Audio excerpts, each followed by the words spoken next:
Mundur selangkah. Yesus pernah dicoba oleh iblis. Benar-benar dicobai oleh iblis. Apa kata iblis pada masa itu? Lukas 4 nomor 6. Jika engkau menyembah aku, berarti iblis ini mau disembah kan? Sekarang Kristen menyembah Kristus bukan? Jujur kita. Ada enggak Yesus pernah minta disembah? Enggak. Yang minta disembah itu adalah yang datang kepada Yesus. Baca sekarang. Lukas 4 nomor 6. Itu jelas itu. Wahai Yesus, jika engkau menyembah kepadaku, maka aku akan memberikan kemegahan dunia ini beserta kemuliaannya. Dan aku berhak memberikan kepada siapapun yang aku kehendaki. Kata siapa? Kata iblis. Berhasil tidak dia mencoba Yesus? Tidak kawan. Tidak. Yesus manusia suci. Al-Quran menarasikan itu. Nabi yang datang tanpa ayah itu adalah manusia suci yang tidak akan mungkin tersentuh oleh iblis. Yesus sendiri yang berkata di dalam Yohanes 14. Coba kita lihat apa kata Yesus kawan. Yohanes 14 nomor 30. Kita lihat apa kata beliau, manusia suci ini. Tidak banyak lagi aku akan berkata-kata dengan kamu, sebab penguasa dunia ini telah datang, yaitu iblis. Dan dia si iblis tidak berkuasa sedikit pun atas diriku. Berarti dia tidak mungkin disalib. Iblis tidak berkuasa. Iblis ingin menyalibkan Yesus dengan merasuki Yudas. Nonsen, tidak berhasil bro. Iblis ingin supaya Yesus itu mati.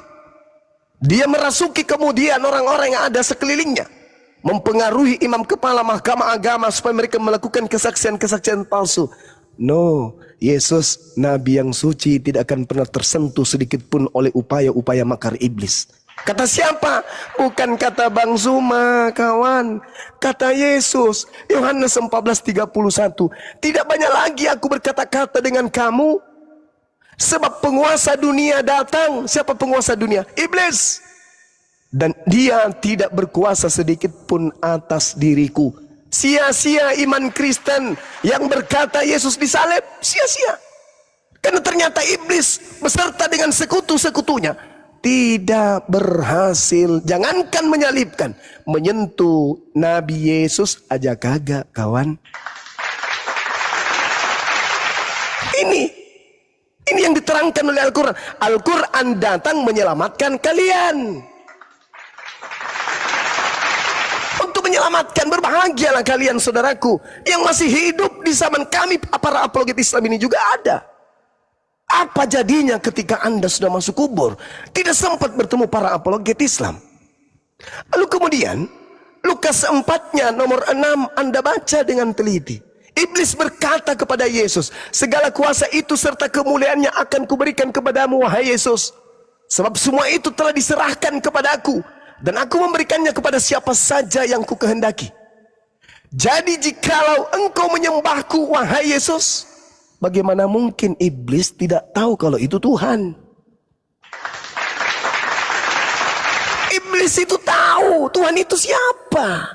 Tidak mungkin Yesus itu Tuhan, di sisi lain iblis kemudian memerintahkan Tuhan menyembah dirinya. Mustahil.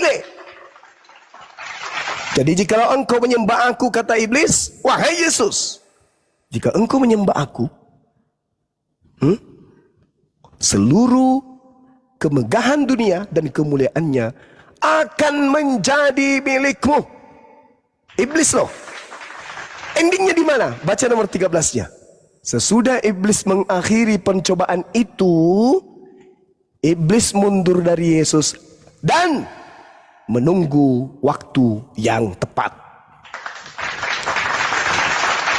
Coba. Menunggu waktu yang tepat. Kapan waktu tepat itu? Pada saat huru hara penyaliban.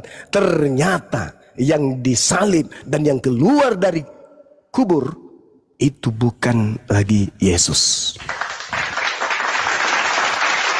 Makanya yang keluar dari kubur itu mengatakan apa? Dalam Markus 16 nomor 12 bang. Apa yang dikatakan? Lalu Yesus menampakkan diri kepada kedua muridnya dengan wajah yang lain, dalam rupa yang lain. Itu siapa? Dari mana penulis Markus tahu kalau itu Yesus dalam rupa lain? Maka Yesus menampakkan diri kepada kedua orang tersebut dalam rupa yang lain. Itu siapa itu? Lalu setelah dia keluar, apa dikatakan? Kepada aku telah diberi kuasa. Tadi yang diberi kuasa siapa? Yang mengaku dalam Lukas 4 nomor 6 yang diberi kuasa siapa? Iblis. Apa kata dalam Matius 28? Dia mengatakan apa? Kepada aku telah diberi kuasa. Pergilah. Pergilah, jadikanlah seluruh bangsa menjadi muridku. Itu si opere. Itulah Kristus yang akan membawa manusia menjadi banyak pengikut. Itulah Kristus yang membawa manusia menjadi banyak menjadi pengikutnya. Sorry. Termasuk Anda. Yesus berkata, pada hari terakhir nanti banyak orang menyeru kepadaku, Tuhan, Tuhan, bukankah aku bernubuat, mengusir setan, bermujizat pakai namamu? Kaget Yesus. Lu siapa? Aku tidak mengenal kalian. Kalian semua adalah pembuat kejahatan. Kalian juga, saudara KLKTB juga akan kaget loh. Selama ini di dunia, saya menyembahmu, saya menuhankanmu, saya mensucikan dirimu, saya memujamu. Tapi apa kata Yesus? Hanyalah daripadaku. Yang kau sembah itu adalah yang keluar dari kubur. Sedangkan kedatanganku yang kedua nanti di akhir zaman. Tapi kamu percaya kepada kedatanganku yang ada ke Paulus, yang ada ke Ananias, yang ada ke murid-muridnya, yang ada di Pulau Patmos. Itu bukan saya, Cak Ayu. Karena aku sudah mengatakan, aku datang kedua kalinya nanti di akhir zaman.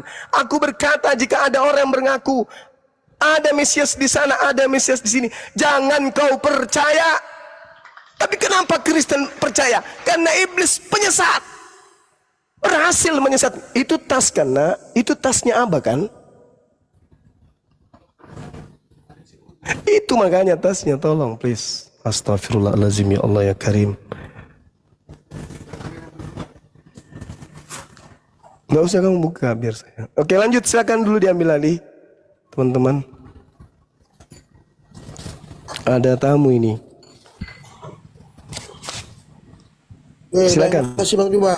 Iya, silakan. Ya, terima kasih.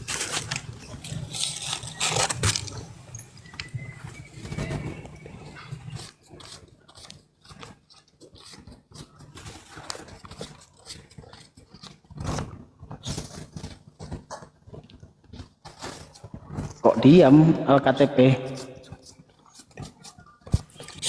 Ya, Adek, saya mau tanggapi sebenarnya. silakan, Tadi yang silakan. Bang Juma bilang pas bangkit dari kubur itu kan di Matius 28 ayat 5 sampai 6. 2,5 kan? Iya, silakan Bang, silakan. Udah selesai saya. Ya, lanjut. Mengapa waktu Yesus bangkit itu di Matius 28 ayat 5 malaikat menampakkan diri dan berkata, akan tetapi malaikat itu berkata kepada perempuan-perempuan itu, janganlah kamu takut, sebab aku tahu kamu mencari Yesus yang disalib itu. Ia telah ada di sini sebab ia telah bangkit.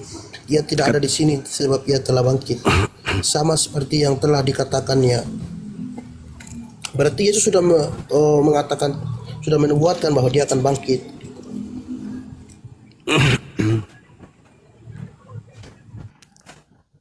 Oke. Coba Anda lihat kemudian di Matius 12.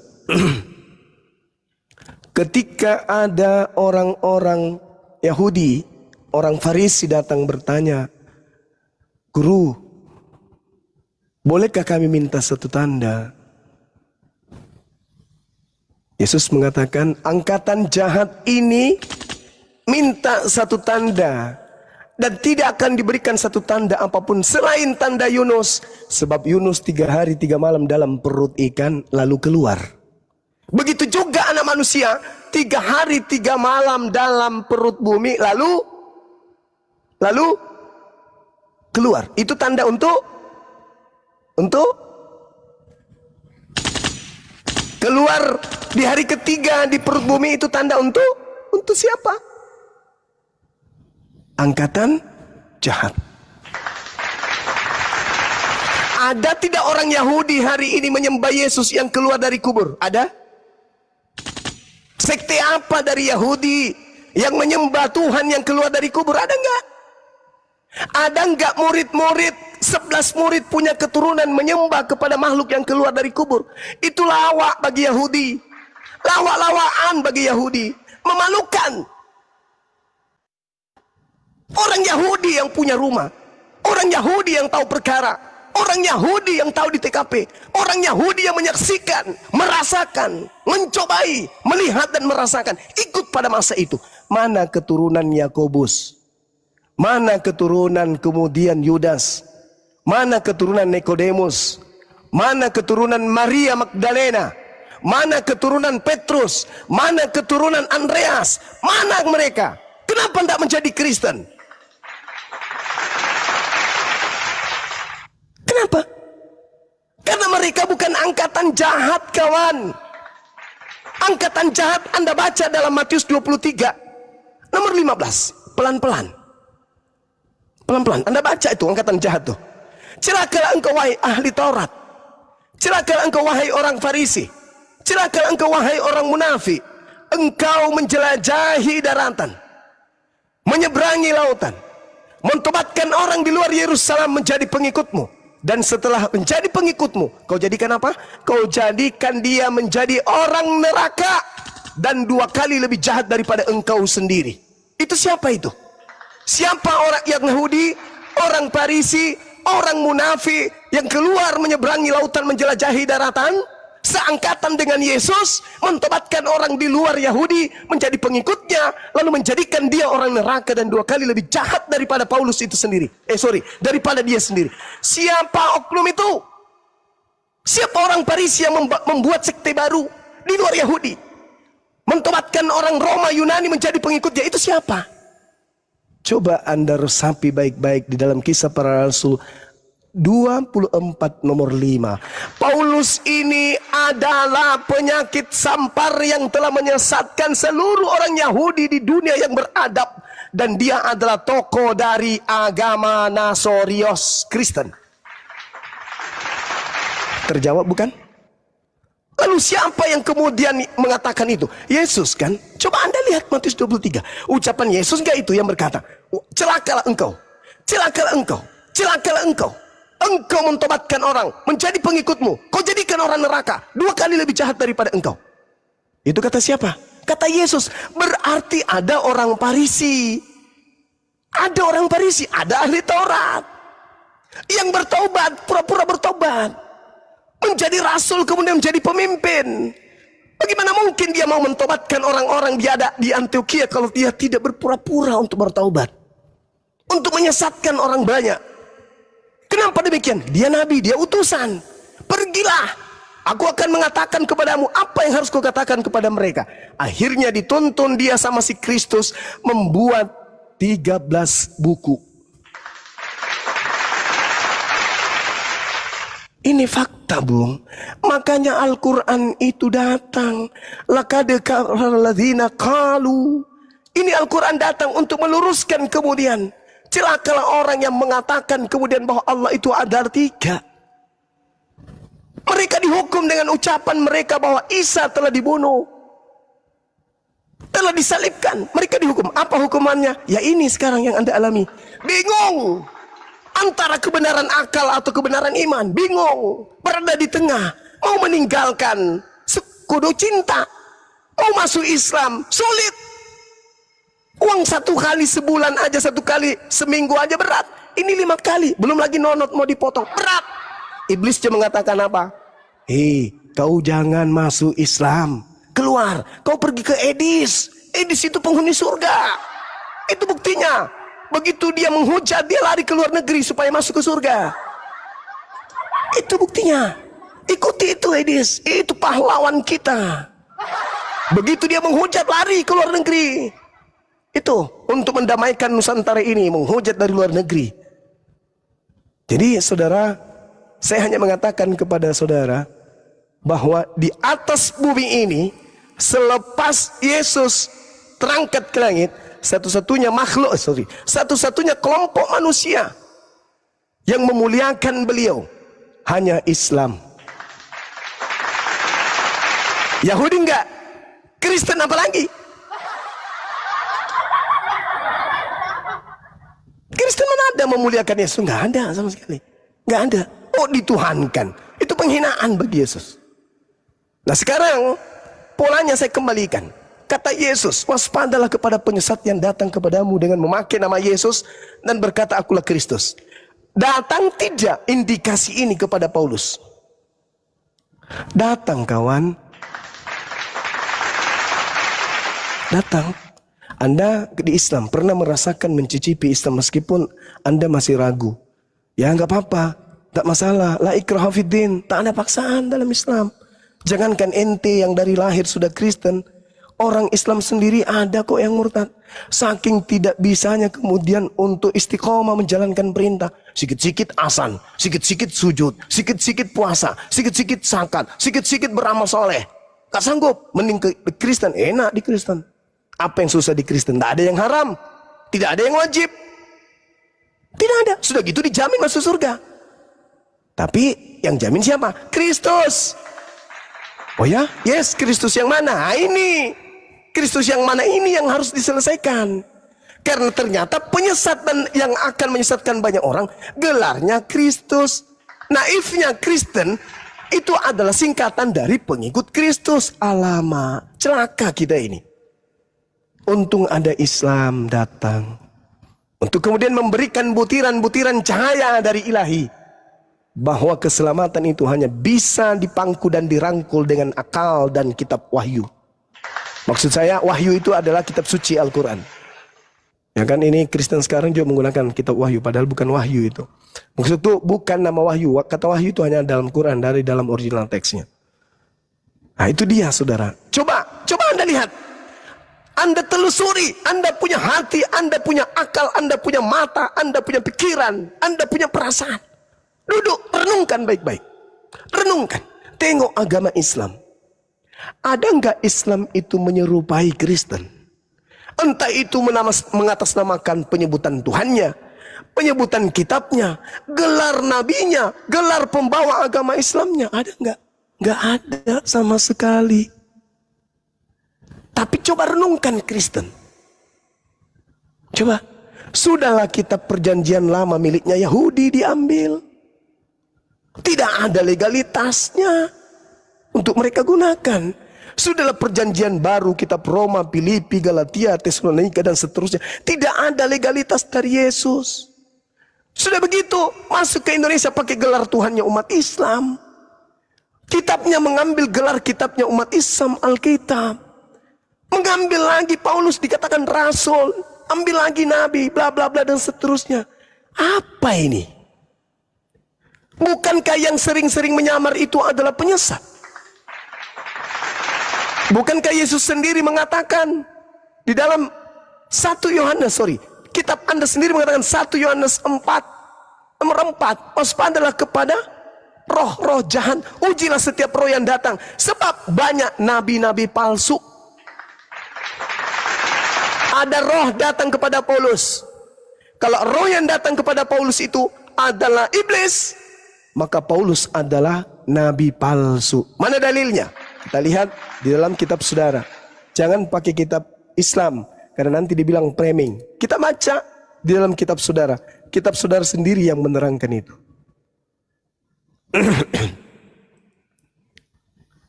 Ya. Apa yang dikatakan di dalam kitab Yohanes 1 nomor 1? Kitab Yohanes 4? 1 Yohanes 4 maksud saya. Apa yang dikatakan di sana di kitab saudara? Jelas bahwasanya apa yang diterangkan harus waspada kepada nabi-nabi palsu yang datang. Kata siapa? Kata kitab saudara. Apa dikatakan kemudian di sana? Dan setiap roh yang tidak mengaku Yesus tidak berasal dari Allah, roh itu adalah antikristus. Kejadian 6 nomor 3. Apa kata Allah? Rohku tidak selama-lamanya berdiam dalam diri manusia. Berarti rohnya Yesus dan rohnya Bang Suma adalah sama-sama roh Allah. Lalu kemudian dikatakan, waspadalah, ujilah saudara-saudaraku yang kekasih, janganlah percaya akan setiap roh, tetapi ujilah roh-roh itu, apakah mereka berasal dari Allah? Sebab banyak nabi-nabi palsu yang telah muncul dan pergi ke seluruh dunia. Saya ulang,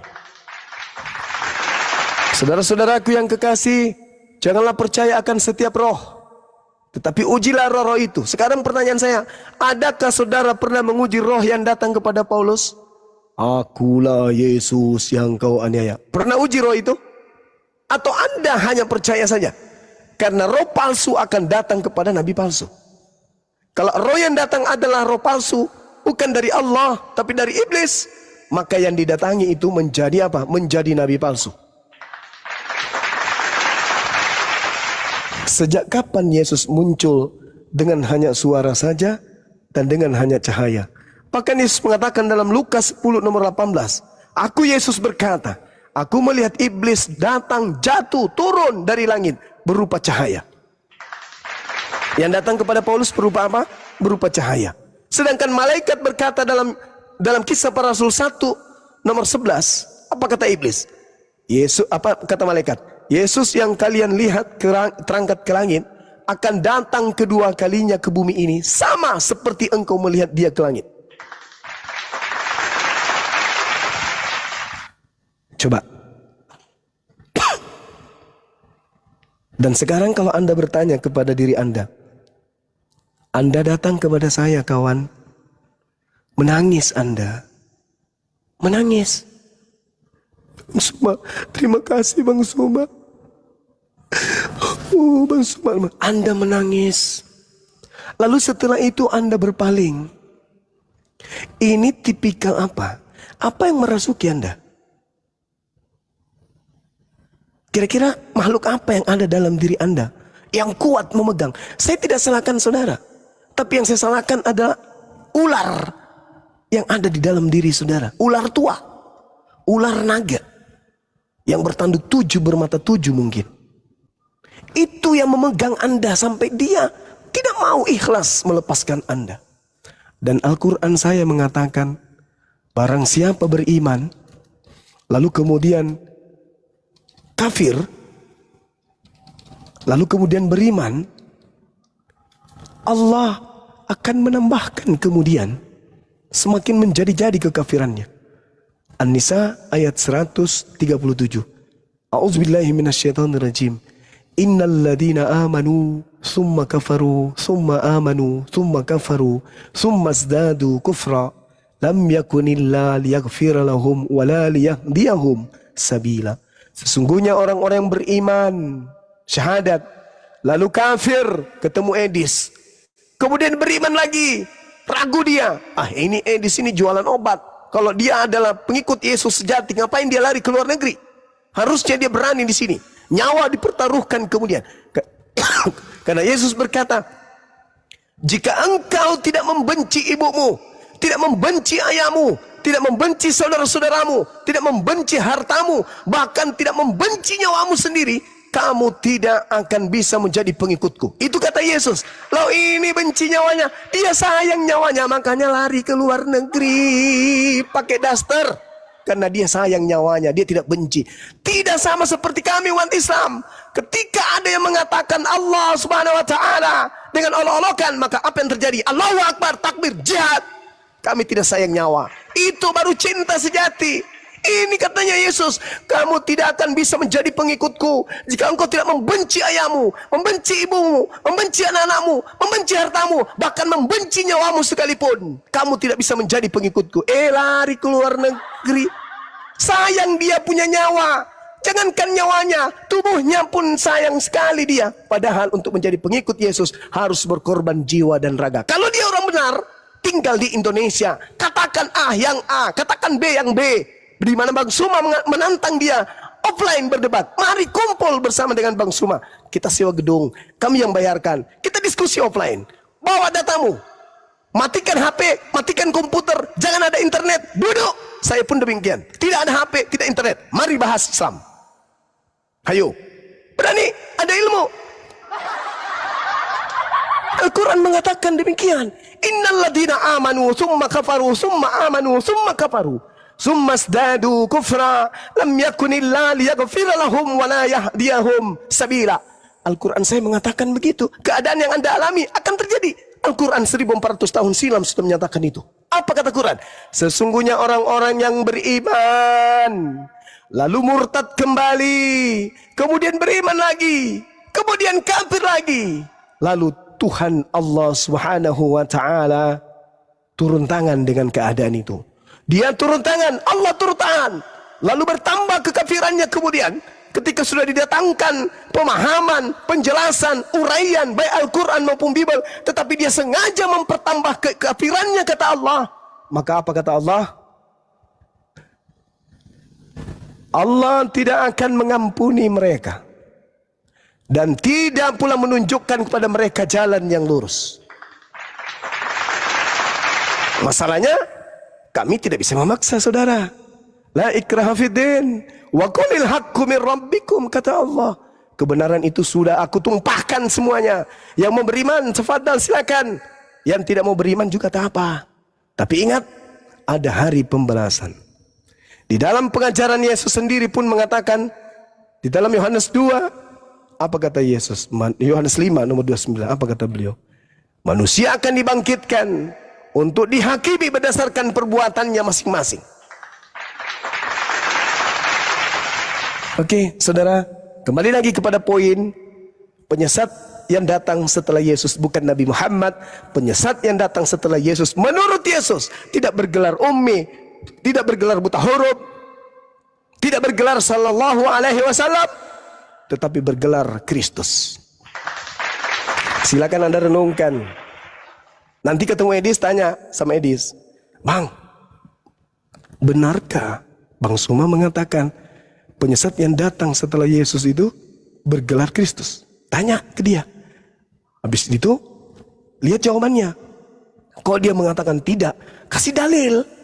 Matius 24 nomor 4 nomor 5. Kalau dia mengatakan ya, nah, kesempatan saudara Al-KTP uji dia. Nah, kita ini Kristen kan pengikut Kristus, Bang. Ya, sedangkan penyesat itu bernama Kristus, Bang. Ya, terus kalau Kristen bukan pengikut Kristus yang palsu, lalu mana kelompok besar yang disesatkan oleh Kristus tersebut? Di Islam itu bukan pengikut Kristus, Hindu bukan pengikut Kristus, Buddha bukan pengikut Kristus. Satu-satunya indikasi kuat cuman kita. Bagaimana ini saudara Edis? Anda sibuk ngulik-ngulik kata-kata dalam Al-Quran, tapi ternyata Anda tidak bisa baca Quran. Anda ngulik-ngulik Islam, tapi ternyata Anda tidak bisa kemudian membaca bahasa Arab, tidak bisa membaca hadits. Sedangkan kitab hadits yang asli itu original teksnya kitab Arab, dan itu pun tidak ada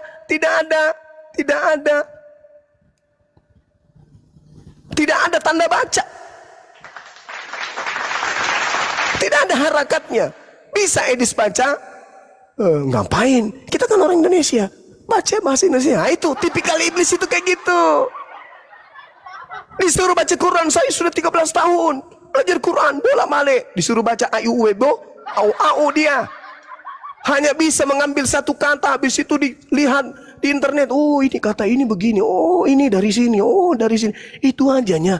Sedangkan orang Islam itu dari usia 3 tahun sudah mengkaji Quran dan tidak membuat mereka menjauh dari Quran.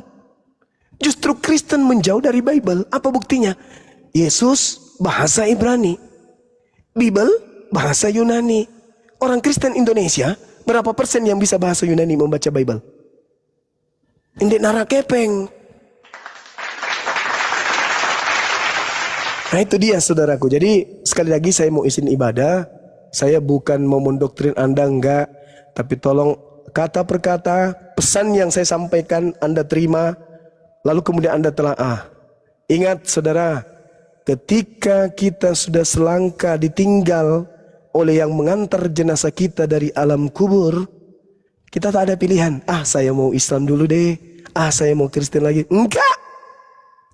Tak tanah akan menghimpit jasadmu, rohmu akan berhadapan dengan pencipta ini.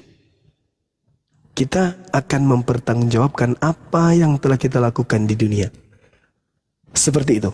Tanya ke Edis, penyesat yang muncul setelah Yesus terangkat bergelar Kristus atau bergelar Rasulullah Muhammad SAW, bergelar Sallallahu Alaihi Wasallam atau bergelar Kristus? Kalau bergelar Kristus, Kristen, berarti yang harus diselidiki. Kalau kita ini penyidik, maka Kristen yang harus diselidiki. Benarkah Kristen ini pengikut Kristus yang penyesat itu? Kalau Islam sudah jelas tidak.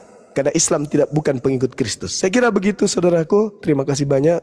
Guru-guru saya di sini, mohon maaf saya kepanjangan. Itulah saya meskipun dalam suara serak. Karena semangat ini kemudian giro ini untuk menyelamatkan saudara kita. Wujud kasih sayang kita kepada mereka. Karena ingat, kepengahan, kesombongan, keangkuhan, ego, gengsi, sombong. Saya Kristen ngapain jadi Islam? Tidak akan bisa menolong setelah detik-detik kematian itu datang. Enggak. Tidak ada perlawanan. Ketika ruh sudah berpisah dengan jasad, tak ada lagi, oh saya kan ini. Enggak ada. Sama sekali. Bergerak pun tak bisa. Mulut tak bisa bicara. Yang berbicara adalah badan kita yang menjadi saksi. Tak ada lagi kesombongan. Hari ini kita bisa menolak kebenaran. Ini kan makan babi, itu kan Tuhan ciptakan. Yes, silakan. Ini kan sunat, itu kan cuma untuk orang Yahudi. Ya, silakan. Yang kami sembah itu kan Tuhan datang dalam rupa manusia. Kenapa dia mati? Itu kan pada sisi. Silakan dengan kesombongan Anda. Silakan dengan keangkuhan saudara. Selama Anda masih bisa. Tapi ingat, ketika ajal sudah menjemput, itu sama sekali tidak bisa menolong. Yang menolong hanyalah kebenaran akal dan wahyu dalam kitab suci. Tak ada yang lain. Makanya Yesus memberikan kemudian resep. Hidup kekal itu adalah mereka mengenal Engkau satu-satunya. Dan mengenal Yesus sebagai utusan. Yohanes 17:3.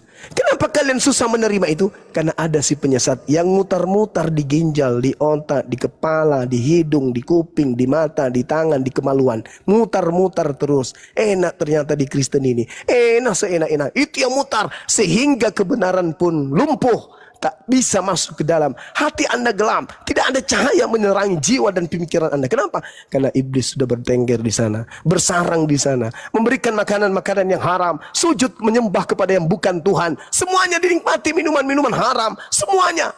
Semuanya. Maka jasad Anda terpenjara dengan iblis. Yang ada di dalam tubuh hanya jin, kafir, hanya setan. Makanya Al-Quran mengatakan, wa ikhwanuhum yamudunahum fil ghayyi tsumma la yuksirun. Saudara-saudara yang setan, yaitu orang-orang kafir dan orang fasik,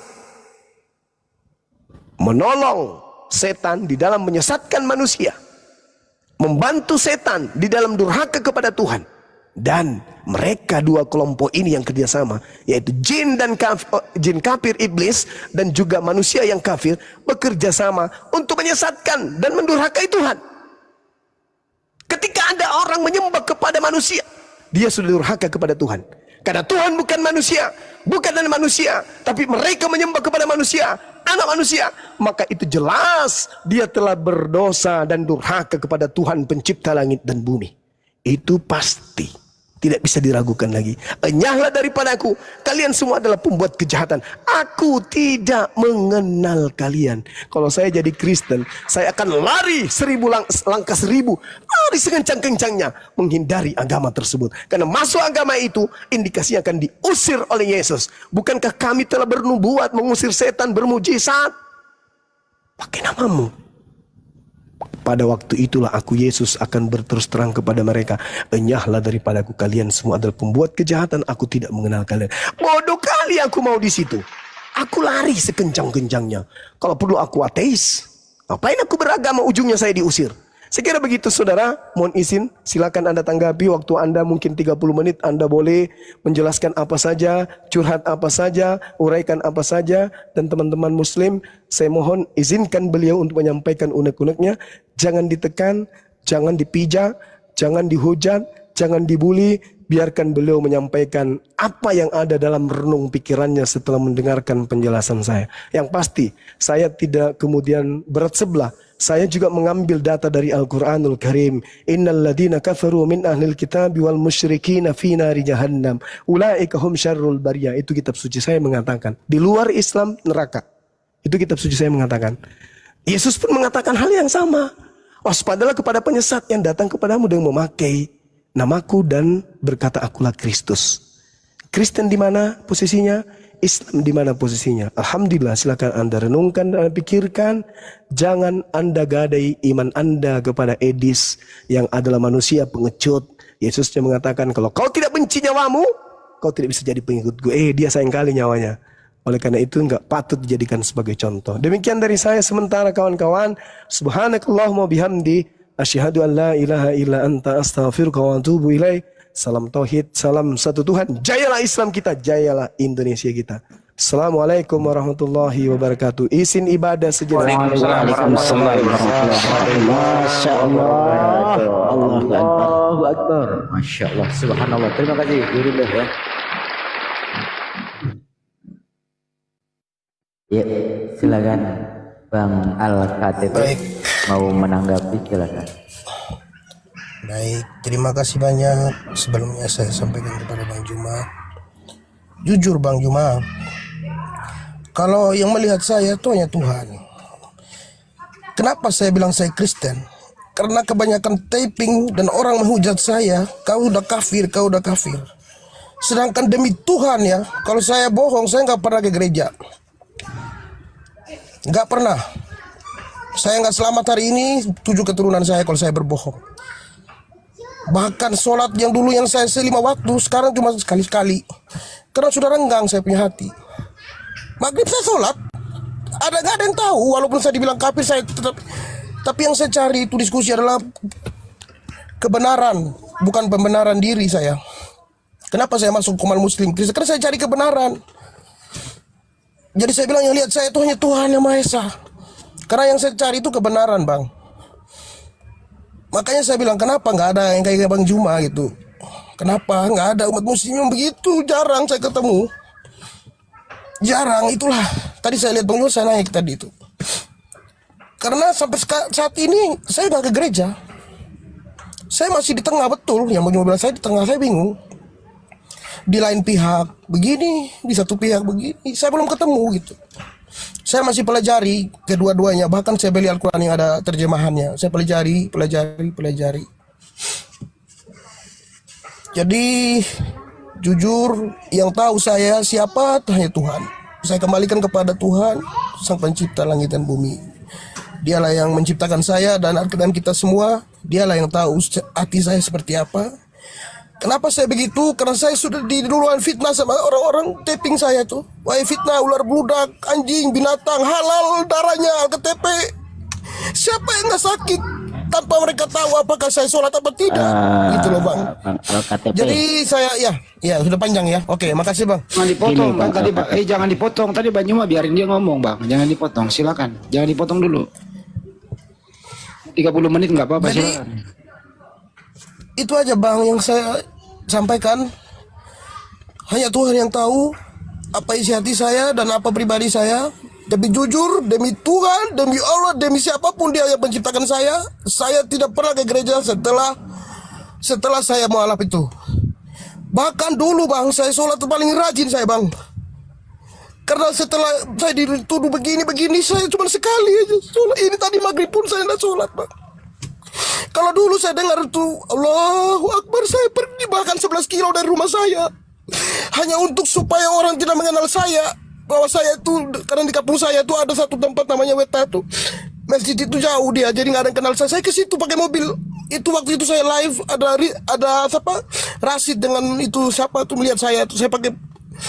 Tapi susah saya jelaskan kepada umat muslim yang lain karena nggak ada yang mengerti. Hanya Bang Juma saya udah bilang, kenapa saya cari-cari Bang? Kenapa? Karena saya ingin kasih tahu. Karena saya rasa ada orang yang benar-benar punya cahaya, punya karisma yang mengerti gitu loh. Saya nggak ke gereja benar. Kalau saya ke gereja saya mati benar saya mati Tuhan. Saya mati 7 keturunan saya nggak selamat.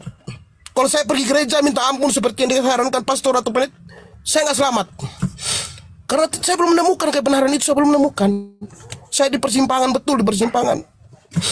Jadi setelah mualaf itu bang, saya menyesal kenapa dulu saya sholat rajin. Kalau saya dengar musola itu saya gelisah, saya mau pergi. Aduh, saya kemana? Sekarang enggak lagi bang, mulai hilang itu. Kenapa? Saya bilang kenapa ya saya berubah ya? Padahal dulu tuh sama ada kawan satu yang sering di dekat rumahnya ada masjid. Dia lihat saya. Di mana kampungnya bang? Oh di ini di Rute. Kenapa jauh sekali? Dia bilang ya biasa lah bang, enak di sini. Oh mereka rangkul saya baik-baik bang. Umat muslim di kami di Flores ini baik. Kalau anda kenal, aduh gak ada kata kotor dari mulut mereka bang. Bahkan di warung Surabaya tuh kalau saya pergi tuh bang, dikasih kopi makan gratis bang. Saya bayar, gak usah, udah bang, gak usah. Begitu baiknya umat muslim di sini bang, walaupun mereka minoritas bang. Luar biasa Islam itu bang. Di sini kalau anda pernah datang di tempat yang mayoritas Kristen, coba anda lihat umat muslim baik banget bang. Dia tunjukkan betul apa yang diajarkan oleh Al-Quran itu, ditunjukkan betul. Satu lagi bang terakhir. Setelah saya beli Al-Quran yang terjemahan itu, saya baca itu saya belum menemukan. Jadi kalau tadi ada yang bilang saya mencari kesalahan, kenapa saya langsung bilang enggak, saya nggak nyari, karena memang nggak ada saya begitu. Niat saya nggak ada. Sampai berani saya motong ngomong gitu kan memang nggak ada bang. Nggak ada saya niat. Saya mendengarkan dari kiri kanan kan wajar bang. Itu untuk supaya kita jangan satu pihak saja. Jadi saya tahu oh begini gitu loh bang. Jadi terima kasih bang. Hanya saya menyesalkan karena saya sudah tidak seperti dulu lagi. Saya gelisah kalau dengar azan, tapi sekarang udah berbeda. Udah tidak seperti waktu dulu. Kenapa begitu saya masih bingung. Baik itu aja bang. Terima kasih atas waktu yang diberikan Bang Juma. Terima kasih banyak Bang Juma. Kalau ada salah kata saya dari dulu atau kemarin-kemarin yang membuat sakit hati, saya minta maaf kepada semua umat muslim. Tolong jangan memfitnah orang kalau gak tahu dulu siapa dia. Itu saya minta itu aja bang. Tapi bang, saya syukurnya apa? Ada beberapa Liener siapa lagi itu? Liener, Rianti yang DM saya tuh umat muslim itu baik. Mereka bela-bela saya. Selalu dia walau udah biarkan Al-KTP, biarkan jangan gini. Mereka bela saya. Ada beberapa orang yang tetap DM saya tuh, tetap ini ke saya tuh ada. Jadi saya akui ya masih ada ya, walaupun dia tahu saya upload video-video Kristen, tapi tetap dia ngomong ke saya gitu, tetap dia ajak ngobrol, Bang KTP gini-gini, tetap itu loh dikirimin video live-nya muslim di sini, Komal Muslim itu. Baik itu aja bang. Terima kasih banyak Bang Juma semuanya, Bang Andi semua yang ada di sini. Saya mohon maaf bila ada kata saya yang kurang berkenan. Jangan turun dulu, tapi jangan kembali turun lagi. dulu. Ya? Jangan turun dulu. Iya, Ngobrol dulu kita. Iya, makasih ya. Siap. Santai dulu di sini. Oke, silakan Bang, silakan. Boleh Mau ngomong nggak ditanggapi Bos? Bang Andi? Boleh ngomong ya Bos ya? Ya lanjut. Ya, silakan Bang Hadi. Assalamualaikum warahmatullahi wabarakatuh Bang Hadi. Waalaikumsalam warahmatullahi wabarakatuh. Lanjut Bang Hadi, lanjut. Enggak, atau Banyuma udah balik lagi coba Banyuma. Pamit ibadah tadi. Tadi ibadah katanya. Jadi kalau Bro Alkitab ini, saya juga waktu itu kan ada sebelum syahadat kan kita sering ngobrol dengan keluhan saya itu sudah sangat tertarik dengan Islam. Di hati saya sudah Islam, cuma karena faktor abang saja, termasuk mendengarkan ajan juga gitu ya. Terus kemudian memutuskan untuk disyahadatkan oleh Banjuma. Tapi sesudah itu perubahannya cukup drastis begitu. Nah wajarlah kalau ada orang mengatakan Anda modus, kok jadi begini, kok lebih banyak berbahagia bersama Edis. Nah, netizen itu nggak bisa kita melarang untuk berpendapat. Mestinya kalau ada yang kayak begitu ya dianggap aja sebagai koreksi atas apa yang kita perbuat. Jadi iman Islam itu tidak tergantung siapa yang diajak berbicara, tapi dari tulus, dari hati yang paling dalam, kan itu intinya. Karena hati seseorang itu kita nggak bisa membacanya. Yang bisa dibaca oleh orang adalah aktivitas kita, baik dunia nyata maupun di media sosial. Jadi tanggapan orang ya kalau menurut saya, kalau memang sudah memeluk Islam ya Islam aja. Tapi kalau enggak ya enggak juga kan gitu, enggak ada pemaksaan sih. Ya cuman yang saya sayangkan itu bro, kenapa sesudah bersyahadat tidak berjamaah? Nah, itu yang menjadi polemik sebenarnya selama ini gitu. Itu sih menurut saya pertanyaannya mudah-mudahan bisa dijawab pada malam hari ini supaya tidak ada lagi dusta di antara kita. Setuju ya teman-teman ya? Oke. Ya kita minta Setuju Bang. Baik, kita minta saya kepastian. tanggapi Bang. Saya tanggapi Kita minta Bang ya. terakhir. KTP. Kita minta kepastian dulu kepada Bang Al-KTP supaya tidak ada dusta di antara kita. Sebenarnya iman Anda itu masih Islam kah? Atau syahadat Anda udah cabut kembali? Gak ada masalah kok kita itu. Itu aja sih. Terima kasih. Lanjut. Baik, Sedikit saya yang tanggapi Bang Andi. KTP sebelum menanggapi, lihatlah Islam itu dari ajarannya, bukan dari orangnya. Tentang orang-orang seperti tidak melakukan sholat, kalau Anda melihat dari orangnya, ya kan? Harusnya Anda itu bertanya dalam diri Anda, ajaran Islam apa tidak mengajarkan sholat? Sedangkan kita tahu semua sholat itu ada yang wajib. Nah, kalau ada orang yang tidak melakukan, berarti itu bukan ajarannya, tetapi adalah orangnya. Sama dengan seperti ini. Ada yang menganggap seperti, dinilai dulu ajaran Islam seperti apa toh? Gitu. Kalau Anda melihat tapingan seperti ini, Anda akan terombang-ambing dengan iman Anda sendiri. Silakan lanjut. Nah ini dijawab dulu, ntar lupa lagi. Pak Al-KTP, Baik, Anda kan udah saya jawab dulu Bang syahadat. Andi yang Bang Andi. Anda udah syahadat.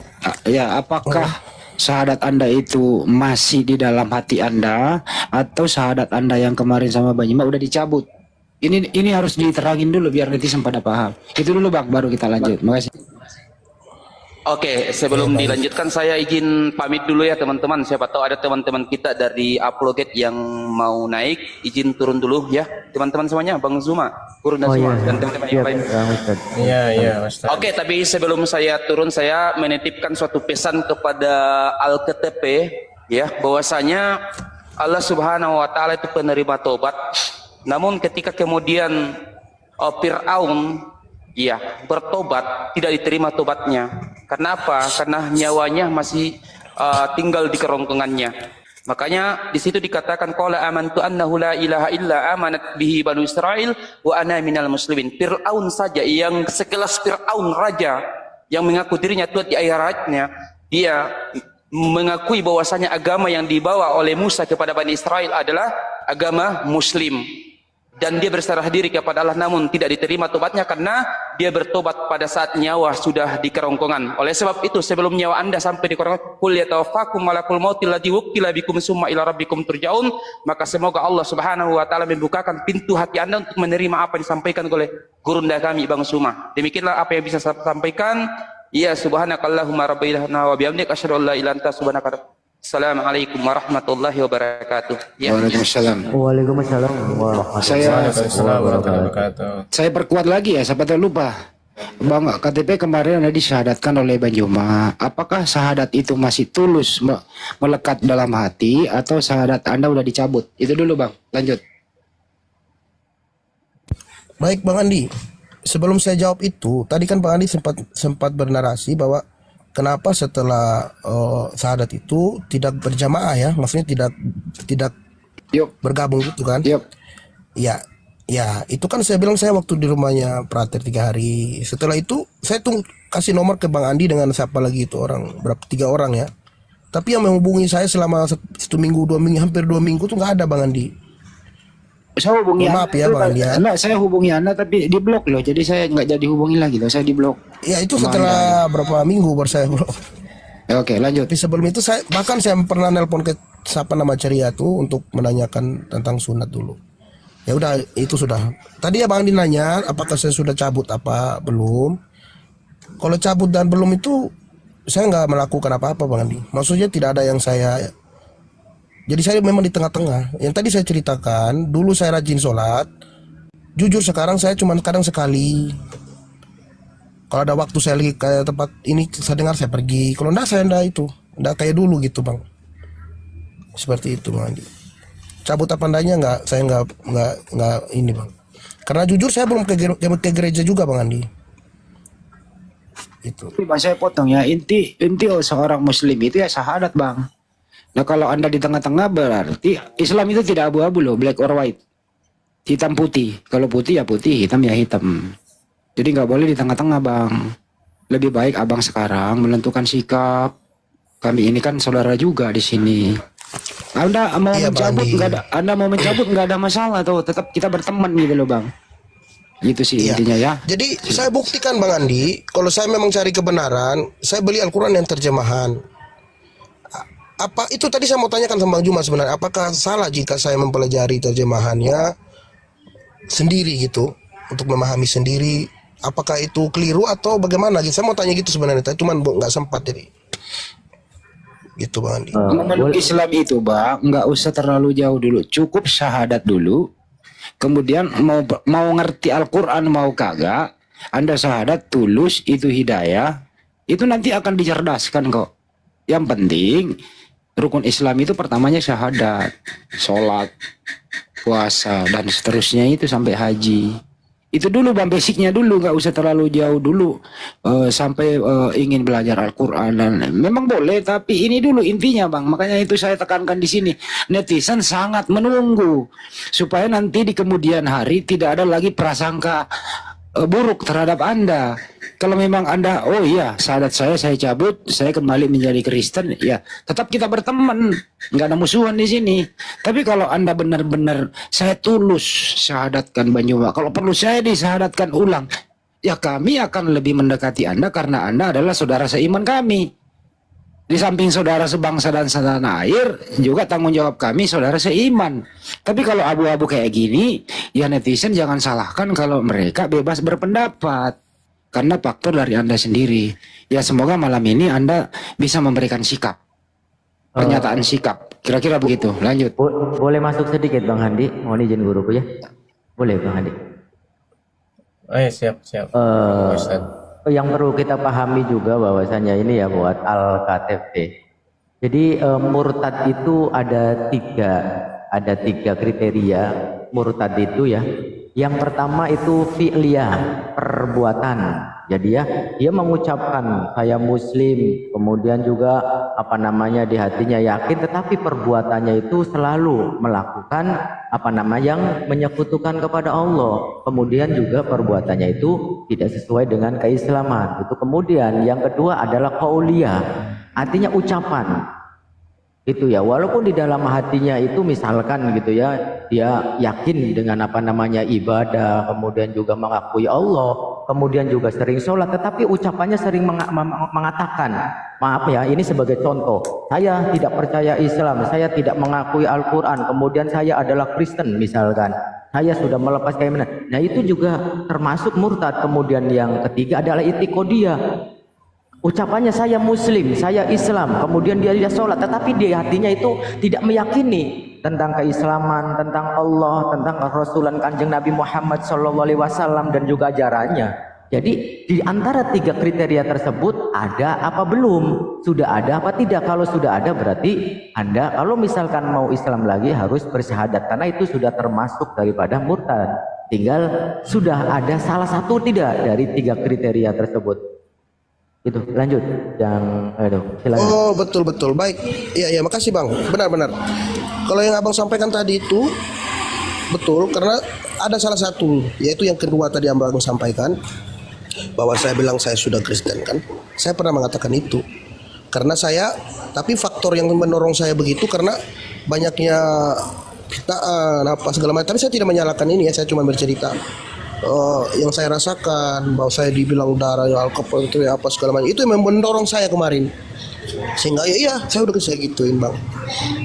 Berarti ada salah satu tuh. Dan satu lagi Bang Al-KTP, untuk mempelajari Al-Quran tidak bisa belajar sendiri ya, tidak bisa belajar sendiri. Abang Al-Misi Mbak, saya potong, bukan itu intinya sebenarnya. Kita ini pengen tahu dulu ini Al-KTP saudara kita ini mau kemana, dia mau kafir atau dia mau beriman, ini dulu Bang, jangan dijajal dulu ilmu Islam. Kita udah syahadat nih, kita pengen tahu hari ini, kita mau buka. Kalau udah bener-bener jati dirinya wajahnya, supaya netizen di luar sana menilainya nggak fitnah. Itu dulu gitu loh. Kita ini menghindari saudara-saudara kita di luar sana fitnah terhadap KTP. Jadi untuk menghindari fitnah pendapat yang macam-macam kepada saudara kita Al-KTP, malam ini dia harus memutuskan apakah dia kafir atau dia beriman. Itu dulu Bang. Kalau udah ada sikap dari beliau ini baru masuk ke dalam. Apa yang perlu kita bantu? Jangan dibantu dulu bang. Bagaimana mau membantu pintu masuknya nggak ada. Oke, nggak bisa kita membantu orang kalau gejala awalnya kita nggak tahu. Sekarang kita mau tahu gejala awal apa. Dia beriman atau kafir. Ini dulu. Mohon maaf Al-KTP. Supaya mencegah terjadinya hal-hal yang tidak diinginkan di luar sana termasuk saudara muslim saya. Jangan sampai karena Anda abu-abu saudara muslim saya berdosa dalam menilai Anda. Kira-kira begitu. Silakan bang. Baik, sebelum saya jawab Bang Andi, boleh saya bertanya? Misalkan begini, pengakuan mulut saya karena faktor tertentu, saya mengatakan saya Kristen, tetapi saya melaksanakan sholat walaupun tidak sesuai yang dianjurkan dengan 5 kali. Apakah itu termasuk kafir, Bang? Iya. Coba diulang lagi pertanyaannya bang, dipertegas biar netizen bisa membantu menjawab. Apalagi bang, silakan coba. Jikalau pengakuan saya di mulut bahwa saya itu Kristen dan kemudian saya menjalankan sholat walaupun tidak 5 kali sehari, maksudnya entah itu maghrib atau entah itu zuhur, apakah itu atau isya, apakah itu masih termasuk kafir? Ya kafir lah bang, Anda kan Kristen bang. Kafir itu bukan konotasinya jelek loh ya. Pengertian kafir itu adalah menanam ingkar terhadap ajaran Islam, ingkar terhadap Al-Quran dan Sunnah, ingkar terhadap syahadat. Itu namanya kafir bang. Kira-kira gitu penjelasannya.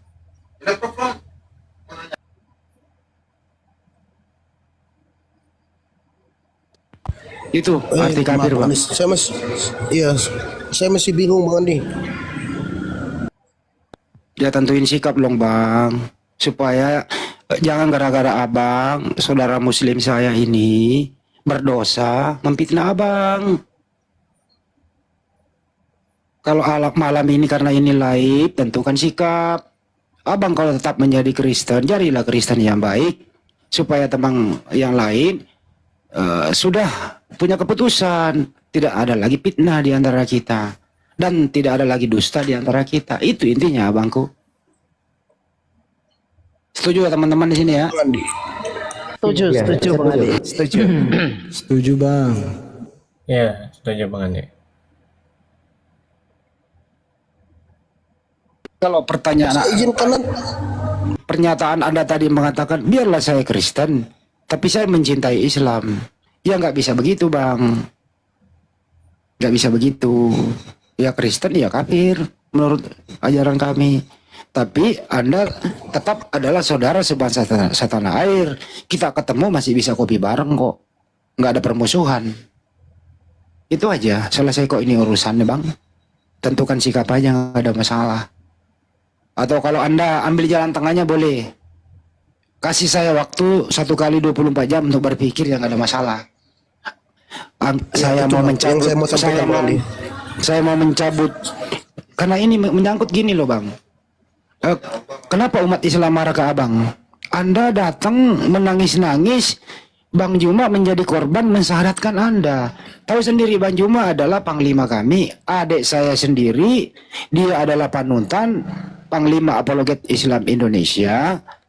Tapi sesudah itu abang bergerilya di tempat lain. Artinya apa? Semua pendukung Bang Juma kecewa kepada Anda. Kalau Bang Juma mungkin bisa maklumi, tapi pendukung nggak bisa ditahan bang. Mereka bebas. Nah untuk itulah supaya tidak ada kemeluk, tidak ada polemik, tidak ada fitnah. Kasihan pendukung ini menyalahkan kedua belah pihak. Bang Juma kok terlalu mudah di-framing, terlalu mudah menerima, dimodus-moduskan kan gitu. Nah untuk itu abang, kalau memang abang ini nggak mau mengambil sikap, bisa nggak abang berjanji 1 kali 24 jam, insya Allah saya akan menentukan sikap. Saya di Kristen atau saya syahadat ulang. Setuju ya teman-teman? Bagaimana? Ini ambil jalan tengahnya nih. Setuju Bang Andi, benar. Ya, karena selama ini setuju Bang Andi. Setuju. Karena selama ini kan itu tanda tanya kita itu kan Bang Andi kan. Setuju. Ke Bang Al KTP itu. Silakan Bang Al KTP. Baik, makasih banyak Bang Andi. Ya jujur Bang Andi mengerti ya. Memang saya belum bisa jawab sekarang Bang Andi. Saya minta waktu aja. Karena selama ini sampai tengah malam bahkan sampai subuh saya itu mendalami kedua agama. Buktinya pernah saya tuh sampai subuh di ruang kolam komal inspirasi dengan Bang Inspirasi Kehidupan. Pernah saya buktikan bahwa saya sampai subuh. Jadi saya masih minta waktu untuk menjawab ya, Bang.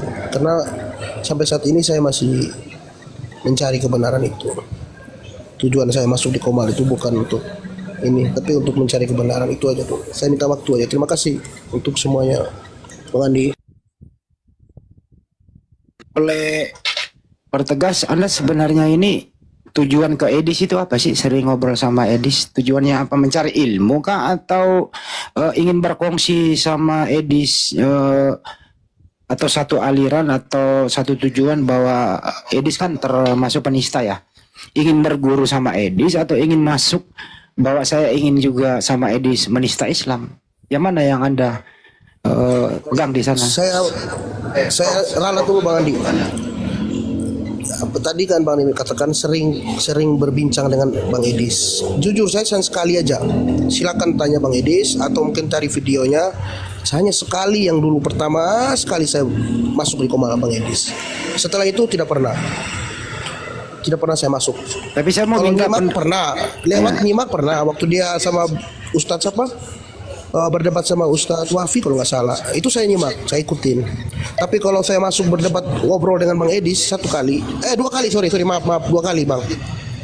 Pertama yang di mobil waktu saya lagi ini di luar, ketiga saya di kamar, yang kedua di kamar.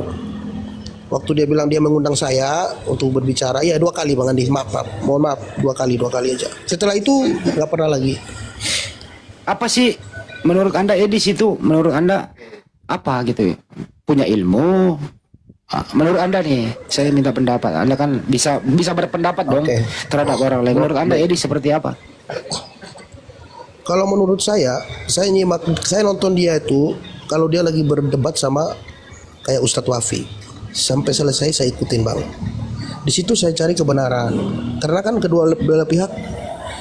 Kalau nggak percaya coba lihat video, ada pernah berdebat sama sama Ustadz Wafi itu pernah. Bahkan berkali-kali itu saya nonton terus. Bang. Dan tujuan saya nonton itu hanya untuk mendengar dari Bang Ustadz Wafi, mendengar dari pendapat dan komentar apa? Pendapat Anda menonton itu, pendapat dan komentar Anda? Kalau pendapat pribadi saya, jujur ya, kelemahan Bang Edis memang satu, dia nggak bisa secara utuh menguasai itu Al-Quran. Karena bagi saya menguasai Al-Quran itu berarti harus mengerti bahasa bacanya ayat Al-Quran gitu, pakai bahasa Arab itu harus memang wajib, itu harus tahu, itu kekurangan dia. Jadi kalau untuk dia bernarasi kan makanya bisa dipatahkan kadang sama Ustadz Wafi karena dia kalah argumen karena memang belum bisa berbahasa Arab itu. Jadi itu kekurangan dia kalau saya lihat. Oke. Antum Anda tahu Edis itu Kristen model apa? Denomnya apa? Tahu nggak?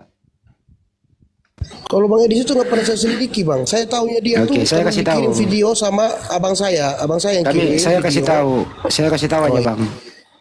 Bukan hari ini aja kita kenal Edis. Mulai dari grup WA sampai di Zoom sampai di sini, dia itu tidak ada apa-apanya tentang Al-Quran, nggak bisa baca. Satu. Kedua itu denomnya aneh. Dia tidak mengatakan Yesus itu Tuhan. Jadi Kristen di luar sana yang mendukung Edis itu tidak sama dengan Tuhan Anda. Kalau Pak Al-KTP masih Kristen menuhankan Yesus, Anda beda Tuhan dengan Edis. Itu saya kasih tahu kepada Anda gitu ya. Tapi kami nggak larang, mau Anda tidur bareng, mau Anda donasi ke dia, ya monggo saja.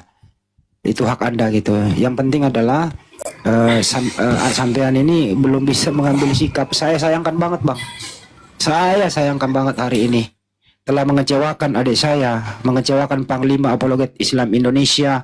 Anda datang nangis-nangis minta disyahadatkan, ternyata habis itu menimbulkan polemik yang banyak, menimbulkan dosa gara-gara Anda. Biasanya orang kalau sudah syahadat itu berjamaah, terus menghubungi kita, apa keluhannya, perlu kita bantu, karena ada zakat 2,5% untuk Anda. Apakah dari sunat atau seperti apa? Tapi habis ini Anda bergerilya kemana-mana. Itu yang saya sayangkan. Saya telepon di blok. Jadi saya tidak mengomentari lagi gitu. Kebetulan hari ini kita ketemu, tapi nggak ada juga keputusan. Jadi untuk sementara, kalau boleh berpendapat, ya Anda memframing Bang Juma, Anda memframing kita semua, Anda mengecewakan kita semua. Semoga Kristen-Kristen di luar sana, inilah tampilan Al-KTP. Mualaf atau syahadat hanya berpura-pura, keputusan sementara. Ini bukan salah kami. Oh, tidak pura-pura Tapi- Bang Andi. Gimana? Saya tidak berpura-pura. Kalau tidak berpura-pura Hanya saya berarti minta Anda waktu. serius dong. Iya, saya masih pelajari Bang Andi. Kalau untuk berpura-pura saya nggak ada. Saya sudah bilang tadi 7 keturunan. Kalau saya memang punya niat seperti itu, saya berani bersumpah saya nggak selamat. Benar, saya nggak akan selamat. Sial untuk menabrak kayak mau ditabrak mobil mau mati karena itu. Saya siap terima itu kalau betul memang saya punya niat seperti yang di apa oleh teman-teman. Tapi jujur saya tidak salahkan juga ya karena memang. Tapi kalau kesalahan boleh dari saya tanya juga. Bang, apa sih yang mendorong Abang dulu itu? Apa yang mendorong Anda dulu itu datang ke Banjuma untuk minta disyahadatkan? Apakah kemauan sendiri atau memang ada orang yang menyetir Anda silahkan mempermainkan? Ada modus nggak sih atau memang murni dalam hati Bang? Waktu Anda mau syahadat sama Banjuma itu bisa dijelaskan? Oh. Waktu mau syahadat sama Bang Juma, itu saksinya Tuhan yang Maha Kuasa ya. Itu dari hati saya. Karena apa? Satu hal yang kuat, yang bagus dari Bang Juma itu yang bagi kami orang Kristen itu patah di situ. Mau tahu nggak Bang? Yang bikin orang Kristen itu tergoyang iman itu satu aja kata-katanya Bang. Kalau saya kasih tahu rahasianya ya, Bang Juma mengatakan bahwa hanya umat Muslim yang memuliakan Yesus dan Maria, Siti Maryam. Itu sangat kuat kata-kata itu Bang. Karena kami sangat memuliakan Yesus. Jadi begitu Bang Juma mengatakan kami saja umat Muslim ini yang memuliakan Yesus. Kami tidak memalukan dia, tidak membuat dia malu. Kami sangat memuliakan Nabi Isa yaitu Yesus dengan Bunda Maria. Itu yang membuat saya tuh mualaf Bang Andi. Terima kasih. Ya udah saya kembalikan ke host. Di-cut di bawah. Lanjut host. Ya saya nggak bisa lagi apa-apa. Saya masih ada pertanyaan sih sebenarnya untuk supaya clear and clear, tapi mungkin terlalu banyak suaraku sehingga mengganggu netizen di bawah. Silakan host. Makasih. Lanjut. Nggak apa-apa, lanjut aja Bang Andi. Saya izin pamit Bang Andi ya semuanya. Bang Host. Iya. Ya, saya mohon maaf ya kalau ada kata-kata yang kurang. Tunggu Bang Juma Tapi dulu yang- satu round. Panggil Bang Juma dulu. Saya rasa monitor kok.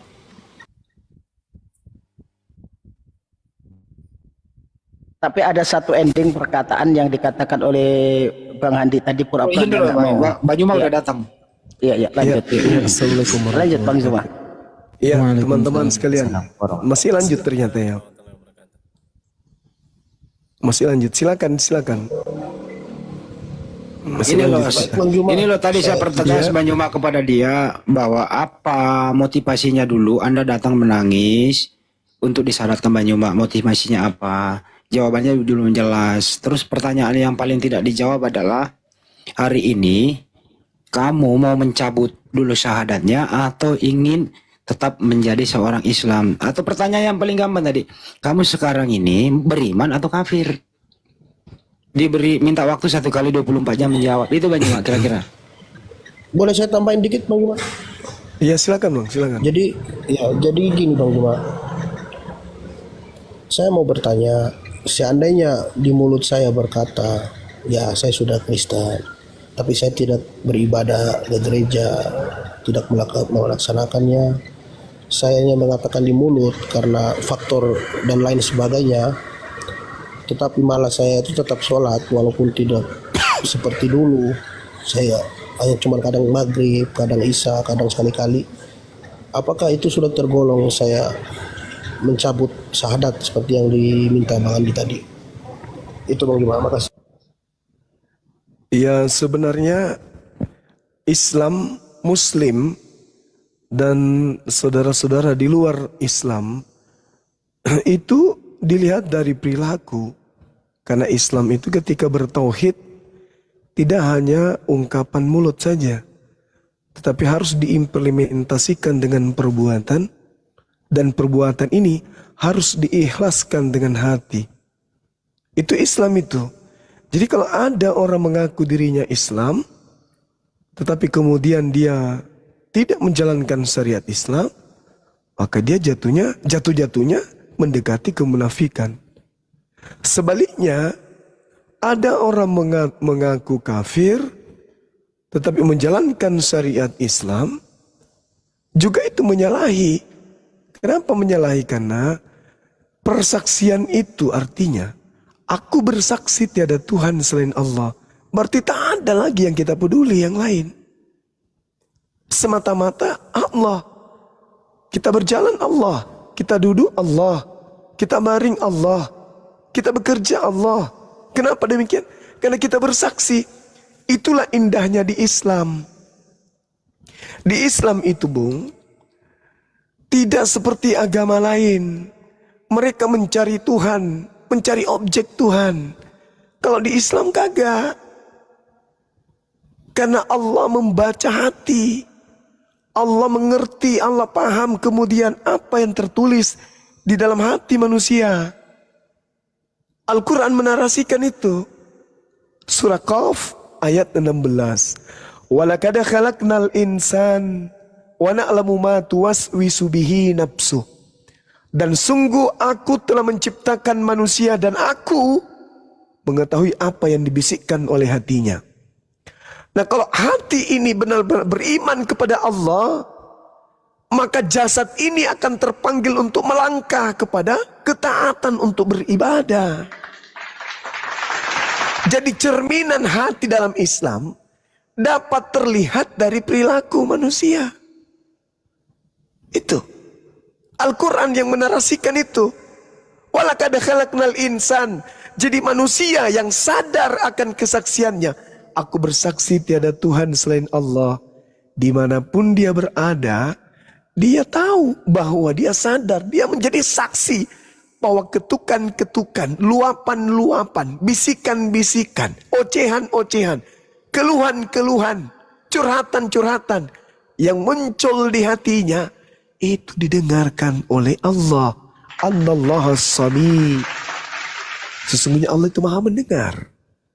Jadi kalau mulut berbicara saya bersyahadat, tetapi perbuatan tidak mencerminkan syahadat itu, jatuhnya kepada kemunafikan. Keluar dari kemunafikan, jatuhnya kepada kezoliman. Orang zolim sudah tahu Islam itu betul, sudah tahu imannya yang dulu itu salah, tetapi dia tetap saja kemudian tidak taat kepada ajaran Islam, maka dia jatuhnya zalim. Zalim itu apa? Mencelakai diri sendiri. Makanya umat Islam ini adalah perbuatan yang sangat-sangat umat Islam itu minta kepada Allah agar tidak masuk ke dalam golongan itu. Makanya setiap kami sholat, apa yang kami katakan? Waladdallin. Itu bukan dari kelompok orang yang sesat. Siapa yang sesat ini? Orang yang zalim. Siratal ladzina an'amta alaihim ghairil maghdub alaihim waladdallin. Kami umat Islam setiap ibadah minta ditunjukkan kepada jalan orang-orang yang diberi nikmat keselamatan kepadanya, dan minta dilindungi agar jangan diberikan jalan mereka yang dimurkai oleh Allah, dan bukan pula jalan orang yang sesat, yaitu orang yang zalim. Orang yang zalim sudah tahu kebenaran, aspek Al-Qur'annya menguraikan, aspek Bibalnya juga menguraikan, tapi tetap saja dalam keadaan seperti itu kawan, maka itu zalim. Dan orang zalim itu tempatnya di neraka. Itu zalim itu. Ini sama halnya ketika Anda berbicara, Bang Suma, bolehkah tidak saya mengaku bahwa bara api itu panas, tetapi saya tetap aja pegang setiap saat, boleh enggak? Itu zalim. Itu zalim namanya. Jadi ketika Anda mengatakan asyhadu an la ilaha illallah, aku bersaksi tiada Tuhan selain Allah, maka persaksian itu harus dibuktikan dengan perbuatan. Kalau mulut mengatakan, aku bersaksi tiada Tuhan selain Allah. Lalu kemudian perintahnya, salat. Aqimis salat. Tapi kita tidak menguliakan salat. Berarti kita ingkar terhadap kesaksian. Saya bersaksi bahwa ketika saya makan, saya kenyang dan tidak lapar. Anda sudah lapar, tapi Anda tidak makan. Berarti Anda menyalahi saksi. Seperti itu kawan. Jadi di Islam itu tak ada abu-abu. Makanya disebut Muslim orang Islam itu. Apa itu Muslim? Orang yang berserah diri kepada aturan mainnya pencipta langit dan bumi. Itu Muslim. Orang tua memberi aturan. Kenapa orang tua memberi aturan? Supaya anak-anaknya tidak celaka. Supaya anak-anaknya tahu yang baik, tahu yang buruk, mana yang harus mereka lakukan, mana yang tidak harus. Kalau orang tua kita saja yang tidak memiliki sifat maha kasih memberikan aturan kepada kita, apatah lagi Allah yang maha kasih pasti memberikan aturan. Tidak mungkin Tuhan membiarkan kita yatim di atas muka bumi ini, nggak mungkin. Tuhan pasti memberikan petunjuk. Ini loh petunjuk aku utus pada zaman Musa, nabiku Musa. Ku utus pada zamannya nabiku Isa, ku utus Isa. Zaman akhir, aku utus nabiku baginda Rasul Muhammad sallallahu alaihi wasallam litubayyina linnasi, untuk seluruh umat manusia. Ya untuk Anda, untuk saya, untuk mereka. Itu. Tapi kalau Anda mengatakan bagaimana Bang Suma? Saya mengatakan diri saya ini murtad, tapi saya masih beribadah. Itu namanya zalim. Gak boleh abu-abu kawan. Makanya Al-Quran mengatakan wa qulil haqqu mir rabbikum. Kebenaran itu sudah ada. Yang mau beriman silakan. Yang tidak mau beriman juga silakan. Tidak ada paksaan. Jadi jangan oleh karena Bang Suma Anda memaksakan untuk beriman. Jangan. Jangan karena Anda malu kepada manusia Anda kemudian memaksakan diri Anda untuk beriman ke Islam. Jangan. Tapi harus karena Allah. Harus kesadaran sendiri. Ingat Bung, kita datang oleh kehendak Allah. Kita datang tidak pernah negosiasi. Ya Rabb, ya penciptaku, ciptakan aku di tahun ini, di kandungan seorang ibu, dari seorang ayah di tahun ini, pekerjaannya ini, jadikan aku berjenis kelamin perempuan, jenis kelamin laki-laki. Tidak pernah kita nego. Innama amruhu ita arada syai'an ayyakula lahu kun fayakun. Aku Tuhan menghendaki apapun jadi. Saya mau berkehendak kau lahir tahun sekian, laki-laki dari seorang wanita bernama ini, dari bapaknya. Saya mau, tak ada negosiasi. Kun fayakun, seketika jadi. Lalu kemudian kita ingin ingkar kepada beliau yang telah menciptakan kita. Hanya gara-gara kita disuruh sujud, kita nggak mau sujud. Padahal ad-dunya sijnul mu'minin wa jannatul kafir. Dunia ini adalah penjara bagi kita orang-orang mukmin dan surga bagi orang-orang kafir. Kenapa surga? Karena tak ada larangan. Semuanya halal, tak ada yang haram. Dia jadikan surga kehidupan sementara ini. Sementara orang beriman, orang-orang yang dikasihi Tuhan adalah mereka yang menundukkan, memenjarakan jasadnya demi untuk memuaskan dirinya nanti di hari kebangkitan. Menjadikan dunia ini sebagai penjara. Mau makan ini ada dalilnya haram. Mau minum ini ada dalilnya haram. Mau tidur ada dalilnya bangun, sholat. Orang yang tidak mau diatur oleh Tuhan namanya kafir. Orang yang tidak mau diatur orang tuanya anak durhaka. Itu intinya. Nah kalau saudara-saudara tidak ingin diatur oleh pencipta langit dan bumi, masuk ke agama Kristen. Masuk. Tak ada pencipta mengatakan tak ada pencipta mengatakan ibadah hari Minggu, nggak ada. Tidak ada pencipta mengatakan sembah anakku Yesus, nggak ada. Tidak ada pencipta mengatakan ikuti Paulus, tak ada. Imani perjanjian baru, tak ada. Aturan-aturan yang muncul dalam Kristen itu aturan yang dibuat-buat sendiri. Bukan firman Tuhan. Orang Kristen mana yang mau mengaku Lukas itu nabi? Enggak. Paulus itu nabi? Enggak. Markus itu nabi? Enggak, tak ada. Lalu dari mana aturan-aturan main di Kristen? Dari orang-orang tadi. Penyesat-penyesat yang dikatakan oleh Yesus. Waspadalah kepada penyesat yang datang kepadamu dengan memakai namaku dan berkata, akulah dia. Bukan nabi diikutin, bukan rasul. Bukan nabi diikutin, tapi dianggap rasul. Sedangkan rasul itu adalah seibarat sarjana. Nabi itu adalah SMA. Tidak ada sarjana tanpa SMA. Tidak ada rasul tanpa melalui tangga nabi. Yang disebut nabi yang menerima firman dari Allah. Yang disebut rasul adalah nabi yang ditugaskan untuk menyampaikan firman yang diterima untuk dirinya dan untuk umatnya. Itu rasul. Rasul itu level tinggi. Tapi anehnya orang Kristen tak mau mengakui kalau Paulus itu nabi. Tapi rasul dia. Bagaimana Anda bisa mengakui Bang Suma sarjana kalau Anda tidak mengakui Bang Suma tamat SMA? Itu gila. Nabi bilangan 12 nomor 6. Jika Anda di tengah-tengahmu seorang nabi, maka aku Tuhan akan menyatakan diriku kepada mereka dan berkata kepada mereka melalui penglihatan dan juga mimpi. Jadi kalau Lukas menulis, Paulus menulis, bukan nabi dia, berarti dia bukan menerima penglihatan dan juga bukan mimpi. Lalu apa?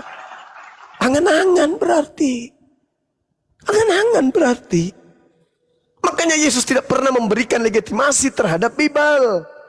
Tidak pernah. Jadikan saya data, saudara-saudaraku Kristen. Tidak ada Yesus memberikan legitimasi. Jadi kalau dikatakan mereka ini adalah rasul, sudah pasti nabi. Itulah nabi palsu yang tidak mau kemudian menerima titel itu. Kenapa? Karena mereka orang ini tidak pernah menerima wahyu dari langit. Mereka hanya menerima hasil kesaksian-kesaksian orang yang tidak dikenal. Kalau Paulus spesial, dia menerima kesaksian dari Kristus yang datang kepadanya. Kembali lagi ke situ tadi. Jadi sekali lagi kawan, ketika masuk Islam bersyahadat, bukan hanya di mulut. Aku bersaksi tiada Tuhan selain Allah. Salat lewat. Puasa lewat. Mandi junub lewat. Itu kesaksian palsu. Namanya munafik. Tapi keadaan yang Anda alami saat ini, jangankan Anda saudara, jangankan Anda, memang berat. Berat sekali. Berat. Sama seperti mohon maaf, 1000 maaf. Sama seperti orang yang lahir dalam keadaan ada kelainan seks. Bagi kita, orang yang suka kepada sesama jenis, itu aib. Tapi bagi mereka itu adalah jihad. Ketika mereka mampu kemudian melawan jihad itu, beruntunglah mereka. Karena Tuhan memberikan medan untuk berjihad. Apa jihad mereka orang-orang ini? Mengalahkan syahwatnya supaya tidak diperturutkan. Mati mereka dalam memperjuangkan itu syahid. Jadi jangan anggap sepele mereka. Orang-orang yang berjuang kemudian, jangan dianggap sepele. Berjuang melawan kemudian hawa nafsu syahwat. Berjuang kemudian dalam kebimbangan menuju kepada Allah. Jangan dihinakan, jangan disudutkan. Berikan ruang, biar dia berpikir. Itu jihadnya mereka. Kecuali dalam kepura-puraan, dalam kesengajaan, misi terselubung, ada niat yang tidak bagus. Tapi selama dia masih bingung antara ke Islam dan Kristen, biarkan, itu jihad. Itu jihad, itu perjuangan. Perjuangan.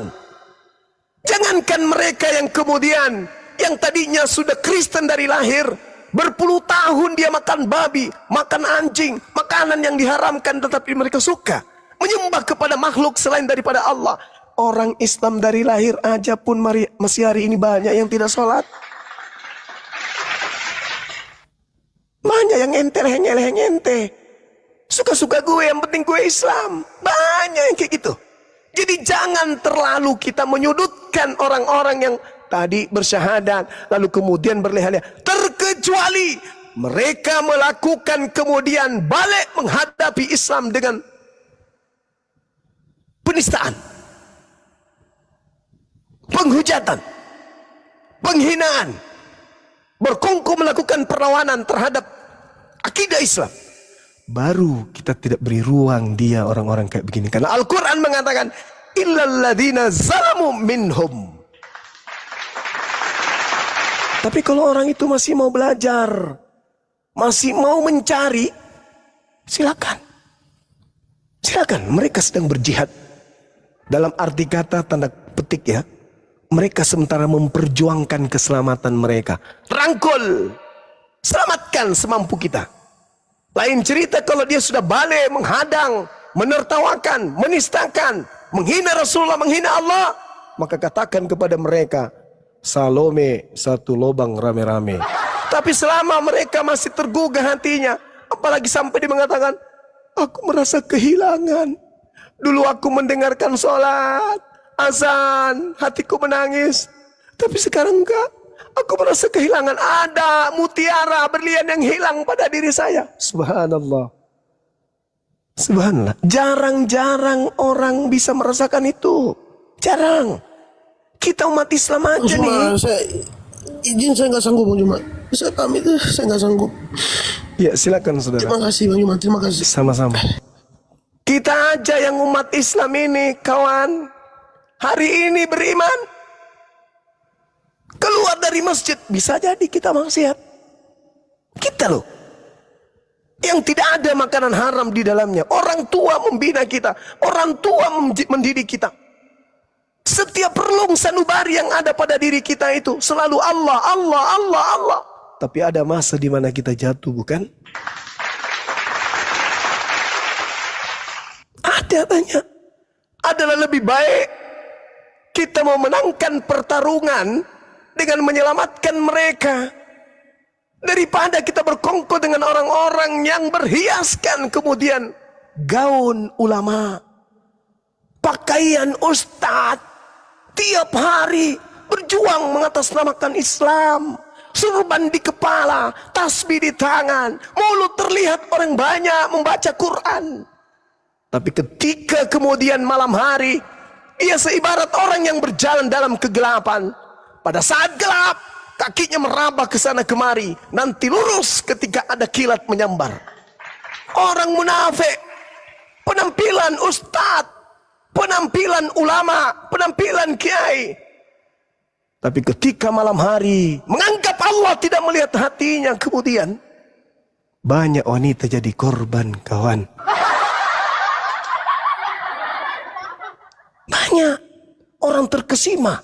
Wah, mantap ini, ceramahnya bagus, debatnya luar biasa, tak ada yang bisa mengalahkan.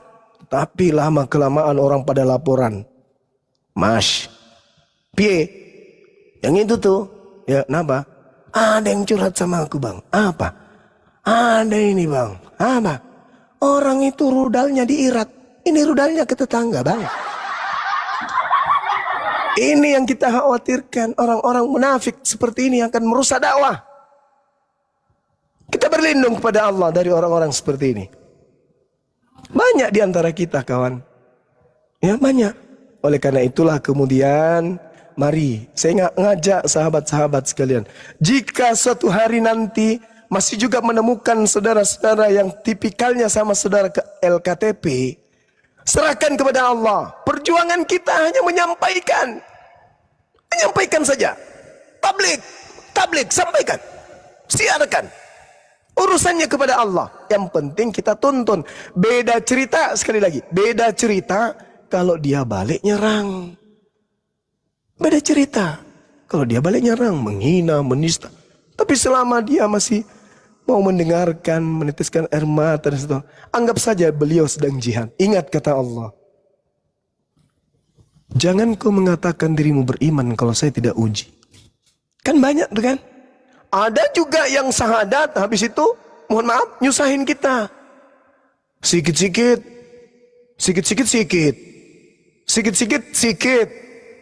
Habis sikit-sikit.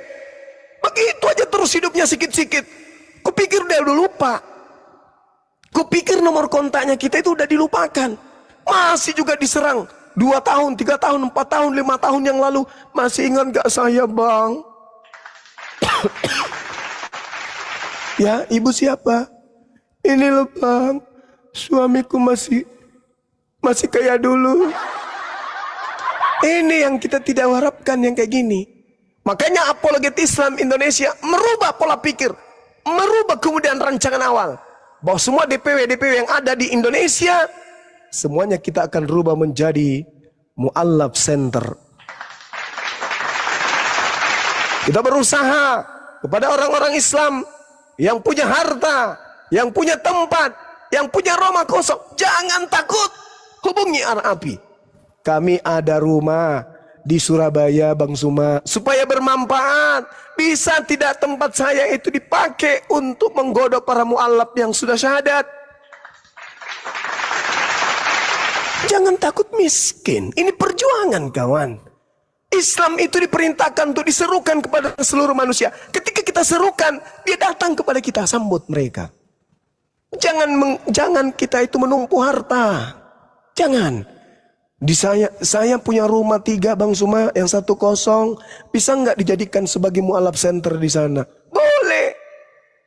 Kita buat panitia, kita buat kemudian pengurus, bentuk ketuanya, jadikan di sana ada pengurusnya. Habis itu tulis di depannya, mu'allaf center bawah binaan API Apologet Islam Indonesia. Laporkan Pak RT, Pak RW dan seterusnya. Umumkan di masjid. Di tengah-tengah kita ada sekretariat dari mu'allaf center Indonesia. Barang siapa di antara Bapak Ibu ada harta berlebih, silakan. Mungkin 1 dos Indomie silakan disumbangkan tiap bulan ke sana. Ada yang aqua silakan ke sana. Ada yang sayur silakan ke sana. Ada yang buku untuk belajar silakan ke sana. Demi untuk mu'allaf-mu'allaf kita.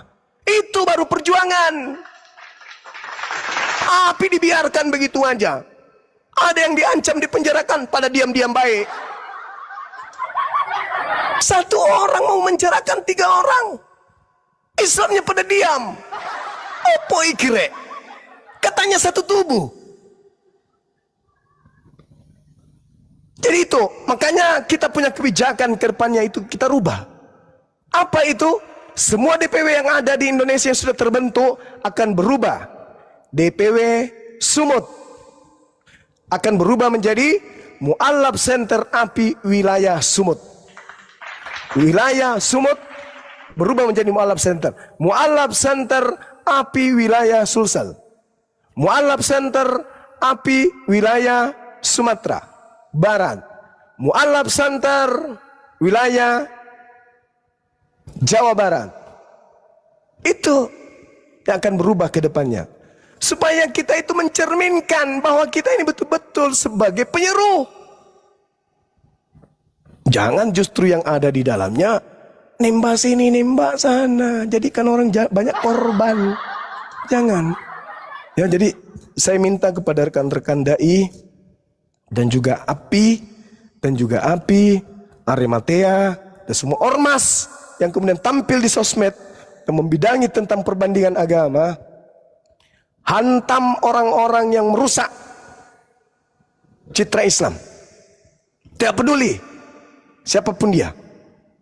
Kalau dia merusak Islam, jauhi.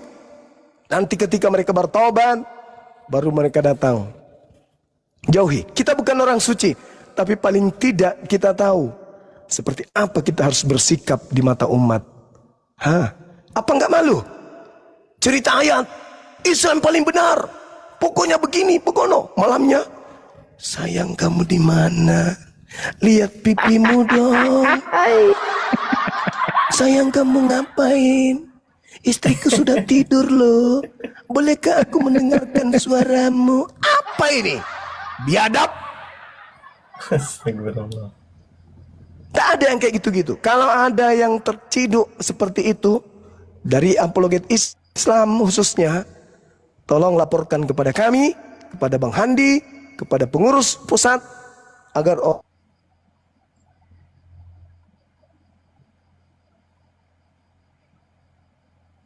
canda. Artinya kita keluarkan dari pengurus. Laporkan kepada kami.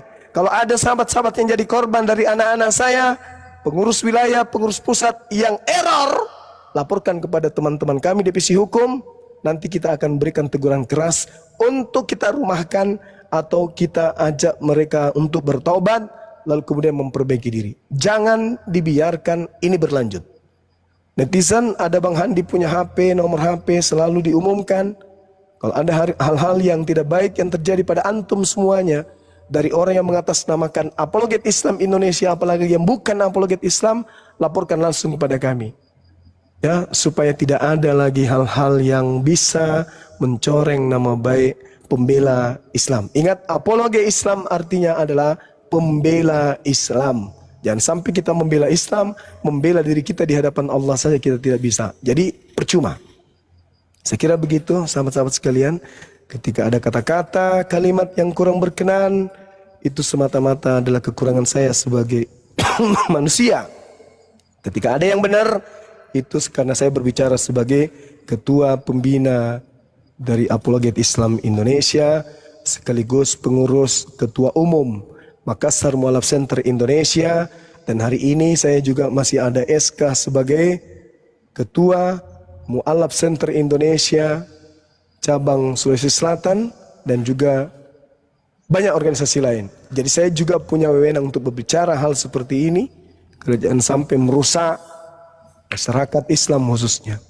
Begitu juga teman-teman, begitu juga saya juga menyerukan teman-teman ke depannya, Bang Handi saya beri tugas, dan juga siapapun yang ada di sini, kalau ada orang Islam mengatasnamakan dirinya Islam, sekali lagi, kalau ada orang Islam mengatasnamakan dirinya Islam, tujuannya untuk berdebat dengan orang yang non-Islam, tapi namanya menghina sembahan orang di luar Islam, kuburkan orang itu.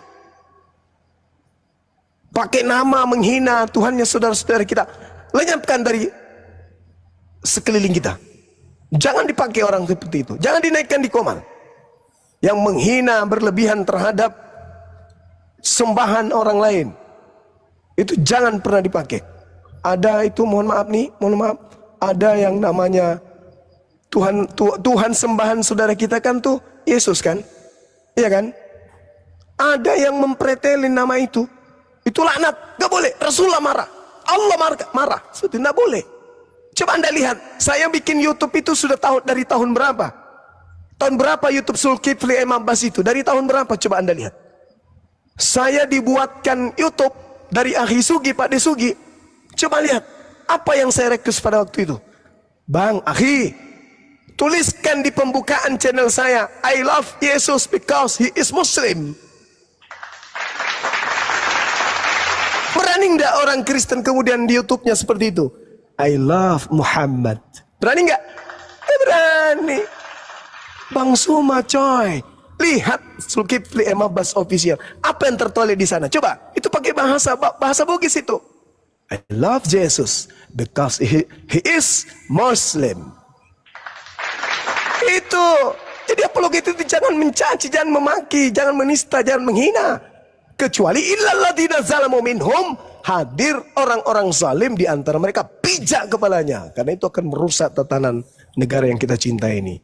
Tapi selama kita keras tapi berdata, jangan takut. Negara menjamin setiap pemulutnya untuk menyampaikan kebenaran, menyampaikan orasi, selama orasinya itu kemudian berdata dan tidak asal-asalan. Saya kira begitu sahabat. Sekali lagi saya katakan, kalau menemukan ada channel-channel yang menolak, menista di sana, menertawakan kemudian di sana saudara-saudara kita Kristen, segera berikan teguran, laporkan kepada kami, biarkan kami akan menyampaikan. Sama seibarat ketika siapa namanya, si Topik, si Logika, ya, manusia pertama yang melontar perkataan dari mulutnya, berikan surat teguran kepada si Logika ini, si Legila. Nah, dia sudah menistakan kitab suci agama saudara kita. Saya orangnya. Sementara ada orang yang melaporkan saya, katanya dia ingin memberantas apa itu? Penistaan. Dia ingin para pendebat-pendebat ini kemudian dihilangkan. Dia ingin tidak ada saling menista dalam Islam, dalam negara ini. Dia ingin, katanya misinya seperti itu. Pahlawan apa namanya itu ya? Pahlawan Supaya tidak ada yang menista, apa bahasanya bagus? Salobe. Iya. Dia mau seperti itu. Tapi faktanya ketika Bibelnya dipijak, kemana dia? Kemana dia? Ketika Bibelnya dipijak, kemana dia? Ketika orang pelakunya tersebut menggunakan pakaian Yesus, Tuhannya, joget-joget segala macam setiap malam, dan itu berlanjut berbulan-bulan. Kemana orang ini? Ini pahlawan kesiangan ini kemana? Hah? Kemana coba? Dia mengatakan mengatasnamakan toleransi beragama. Tapi ketika Bibelnya dipijak, tidak ada suara sama sekali. Bahkan yang bersuara bukan hanya suara. Saya menuliskan dengan stempel yayasan saya, kirimkan teguran keras. Karena dia telah menistakan agama saudara dengan menginjak Bibel. Gereja diam. Tak ada teguran dari gereja. Iya kan? Ada nggak teguran diterima kemudian? Nggak ada. Setahu saya ya, setahu saya. Dosma diam. Si Dosman ini diam. Tidak ada surat teguran kepada siapa? Kepada penginjak Bibel. Tapi ketika kita yang menjadi korban acara Islam, misionaris penghujat datang. Kalau dia hanya sekedar misionaris mah nggak apa-apa. Ini sudah penghujat, penista, penghina Allah, penghina umat Islam. Datang dengan gayanya, saya akan menyidak Bang Suma, menyidak api. Nah contohi, kata dia. Apa pula kau sidak orang lagi beragama, lagi menjalankan hukum agamanya, syariat agamanya, kau datang sidak. Kamu siapa? Kamu malaikat? Hah? Kamu MUI? Kau majelis ulama yang sidak umatnya kemudian dalam beribadah? Jelas-jelas kau itu penista, penghina. Kau datang sidak di tempat kami. Lu siapa, Cak Kangkung? Sudah gitu, dia jadi saksi atas pelaporan saya yang dilakukan oleh Dosma. Coba kawan-kawan, lucu kan? Kejadiannya di Bandung. Si Dosmen domisili di Bandung, Bang Suma di Makassar. Dilaporinnya ke Polda Sumut. Coba kacamata Islam kita ini mikir, ada apa? Kejadiannya di Bandung, pelapornya di Bandung, tinggal di situ. Makassar tempat tinggalnya Bang Suma, terlapor, larinya ke Sumut. Artinya apa? Kalau saya melihat, dia ingin memperkeruh suasana di kota yang kita cintai, kota Medan.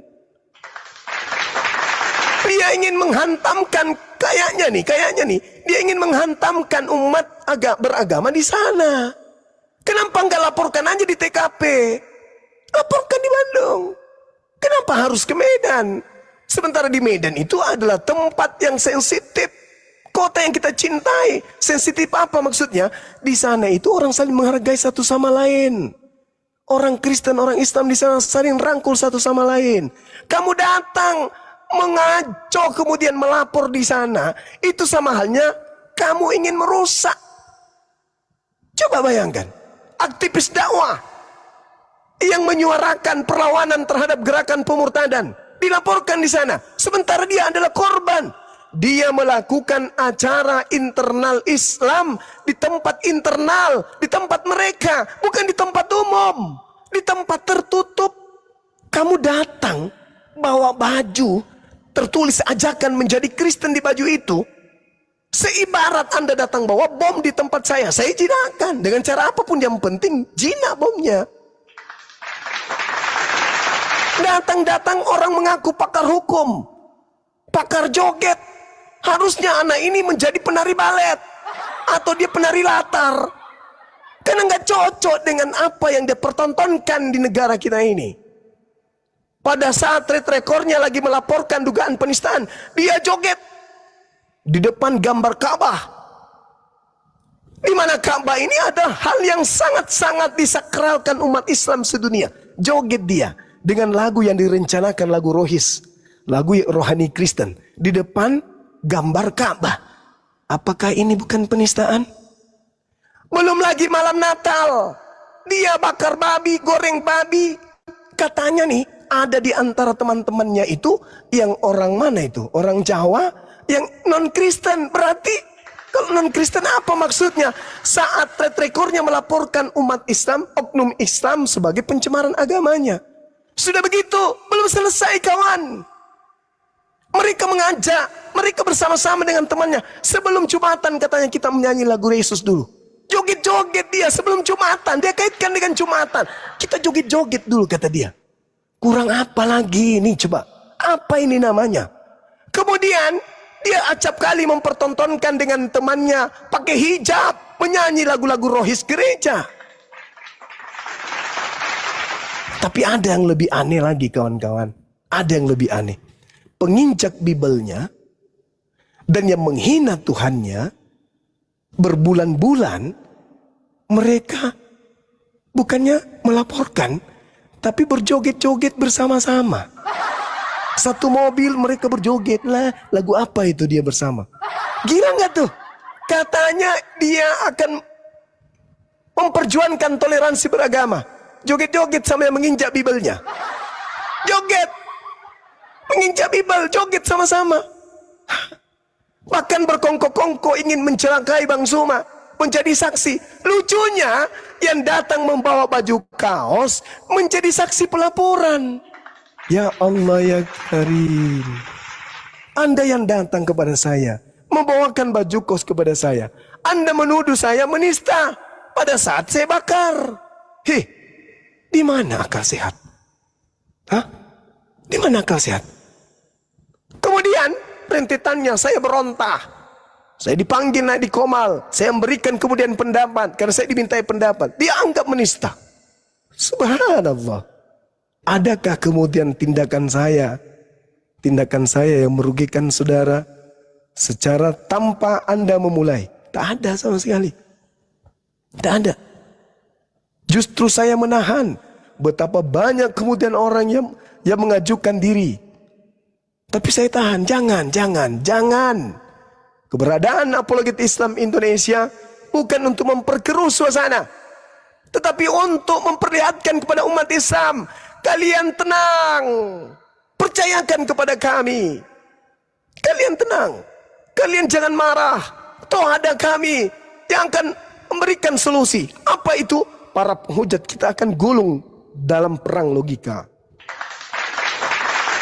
Dan itu betul. Umat Islam dari semua kalangan datang kemudian. Kami bangga ada Apologet Islam Indonesia. Kemarin saya diundang, Apologet Islam diundang dari komunitas profesor-profesor dari perguruan ternama di Indonesia ini. Bahkan kemudian pembantu rektornya hadir menyambut baik Apologet Islam Indonesia ini, memberikan apresiasi kepada kami yang ada di Apologet Indonesia ini. Pendidik, orang tua kita hadir. Semua yang hadir di situ, hampir semuanya prof. Hadir kemudian memberikan ucapan terima kasih. Ya, memperlihatkan betapa sayangnya mereka kepada kami yang telah memperjuangkan Islam di tengah-tengah penghujat. Itu kawan. Jadi kami hadir untuk menenangkan suasana. Karena umat Islam itu sudah marah. Umat Islam itu marah. Tuhannya dihinakan.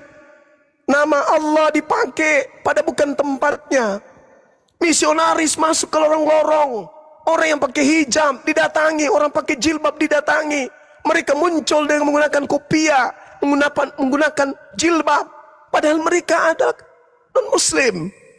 Membagikan kemudian kitab-kitab dengan bahasa Arab, tapi isinya adalah isi kitab mereka. Umat Islam marah. Tapi Apologet Islam datang kemudian meredam. Tenang Bapak Ibu, tenang Bapak Ibu. Kami ada sekarang Apologet Islam Indonesia, pembela akidah Islam Indonesia.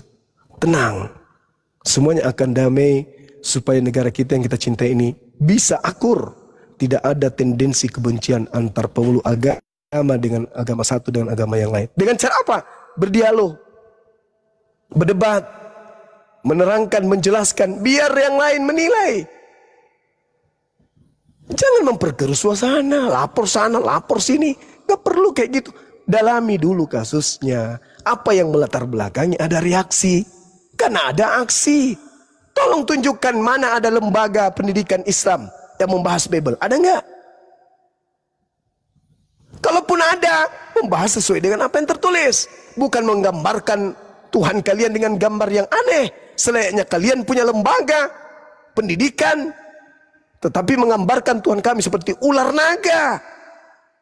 Nabi kami dibahas habis-habisan, dihinakan di situ. Dan kami punya bukti-bukti itu.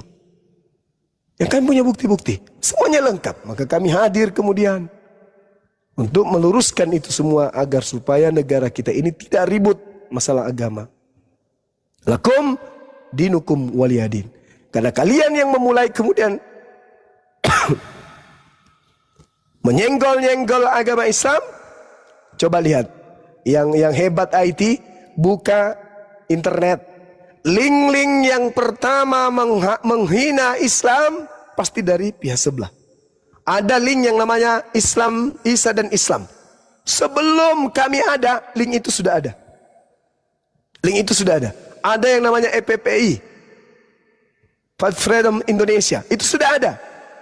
Ada yang namanya link Alisina, Duladi Simak Samarinda, itu sudah ada. Ada Christian Prince, ada Tamparagi, itu semua dulu lebih jauh. Mereka lebih depan, baru kemudian kami ada. Bahkan pendebat yang konon ceritanya sudah nggak mau mendebat, yang selalu mengatakan dirinya sang debater, mengaku dengan mulutnya sendiri bahwa aku yang mengajarkan Bang Suma berdebat, aku yang mengajarkan semua apologet Islam itu berdebat. Gara-gara saya lah sampai mereka ada. Saya mengajarkan mereka berdebat. Dia sudah akui kok. Dia akui bahwa dialah yang mula-mula mengajarkan kami berdebat. Apa itu? Bukti apa lagi yang kurang? Bukti apa lagi yang kurang? Coba lihat. Penghujat yang ada di negara kita ini yang kabur ke luar negeri. Ada Islam yang kabur? Nggak ada. Itu bukti. Oh, hukum ini harus ditegakkan. Yang lari ke luar negeri menghina Paul Zong, Edis Sidabutar, siapa lagi? Sepudin Ibrahim, siapa lagi? Bulan, siapa itu? Bulan Bintang, apa? TV Bulan, siapa lagi? Banyak yang lari keluar untuk menghujat. Sopiatul, keluar. Ini yang di dalam di Indonesia ini muncul. Ada Kiamat, tidak pernah munculkan wajahnya. Siapa lagi? Si Kiamat, si CP, Congorpedia, siapa lagi kawan-kawan? Banyak di kalangan mereka. Termasuk si Lina Wijaya ini, si Kuclo. Jadi seperti itu saudara-saudara, sahabat-sahabat. Sekali lagi, kita jangan mencontoh. Kalaupun kemudian kita melakukan perlawanan tegas, itu karena illal ladzina zalamu minhum. Ada perintah dalam Al-Quran. Kecuali terhadap mereka yang zalim. Kita harus tegas keras pada mereka. Supaya apa? Supaya tidak terkontaminasi kepada yang lain. Saya kira begitu, ya, sahabat-sahabat. Jadi kalau ada umat Islam besok hari kita menemukan nama akunnya menghina Tuhannya, sembahannya orang Kristen, tegur, laporkan kepada kami, biar kami luruskan. Itu nggak boleh, nggak boleh dilakukan seperti itu, ya. Ada itu siapa? Pamannya Yesus, apalagi. Nggak boleh, boleh kasih nama, pakai nama yang lain. Jangan menghina.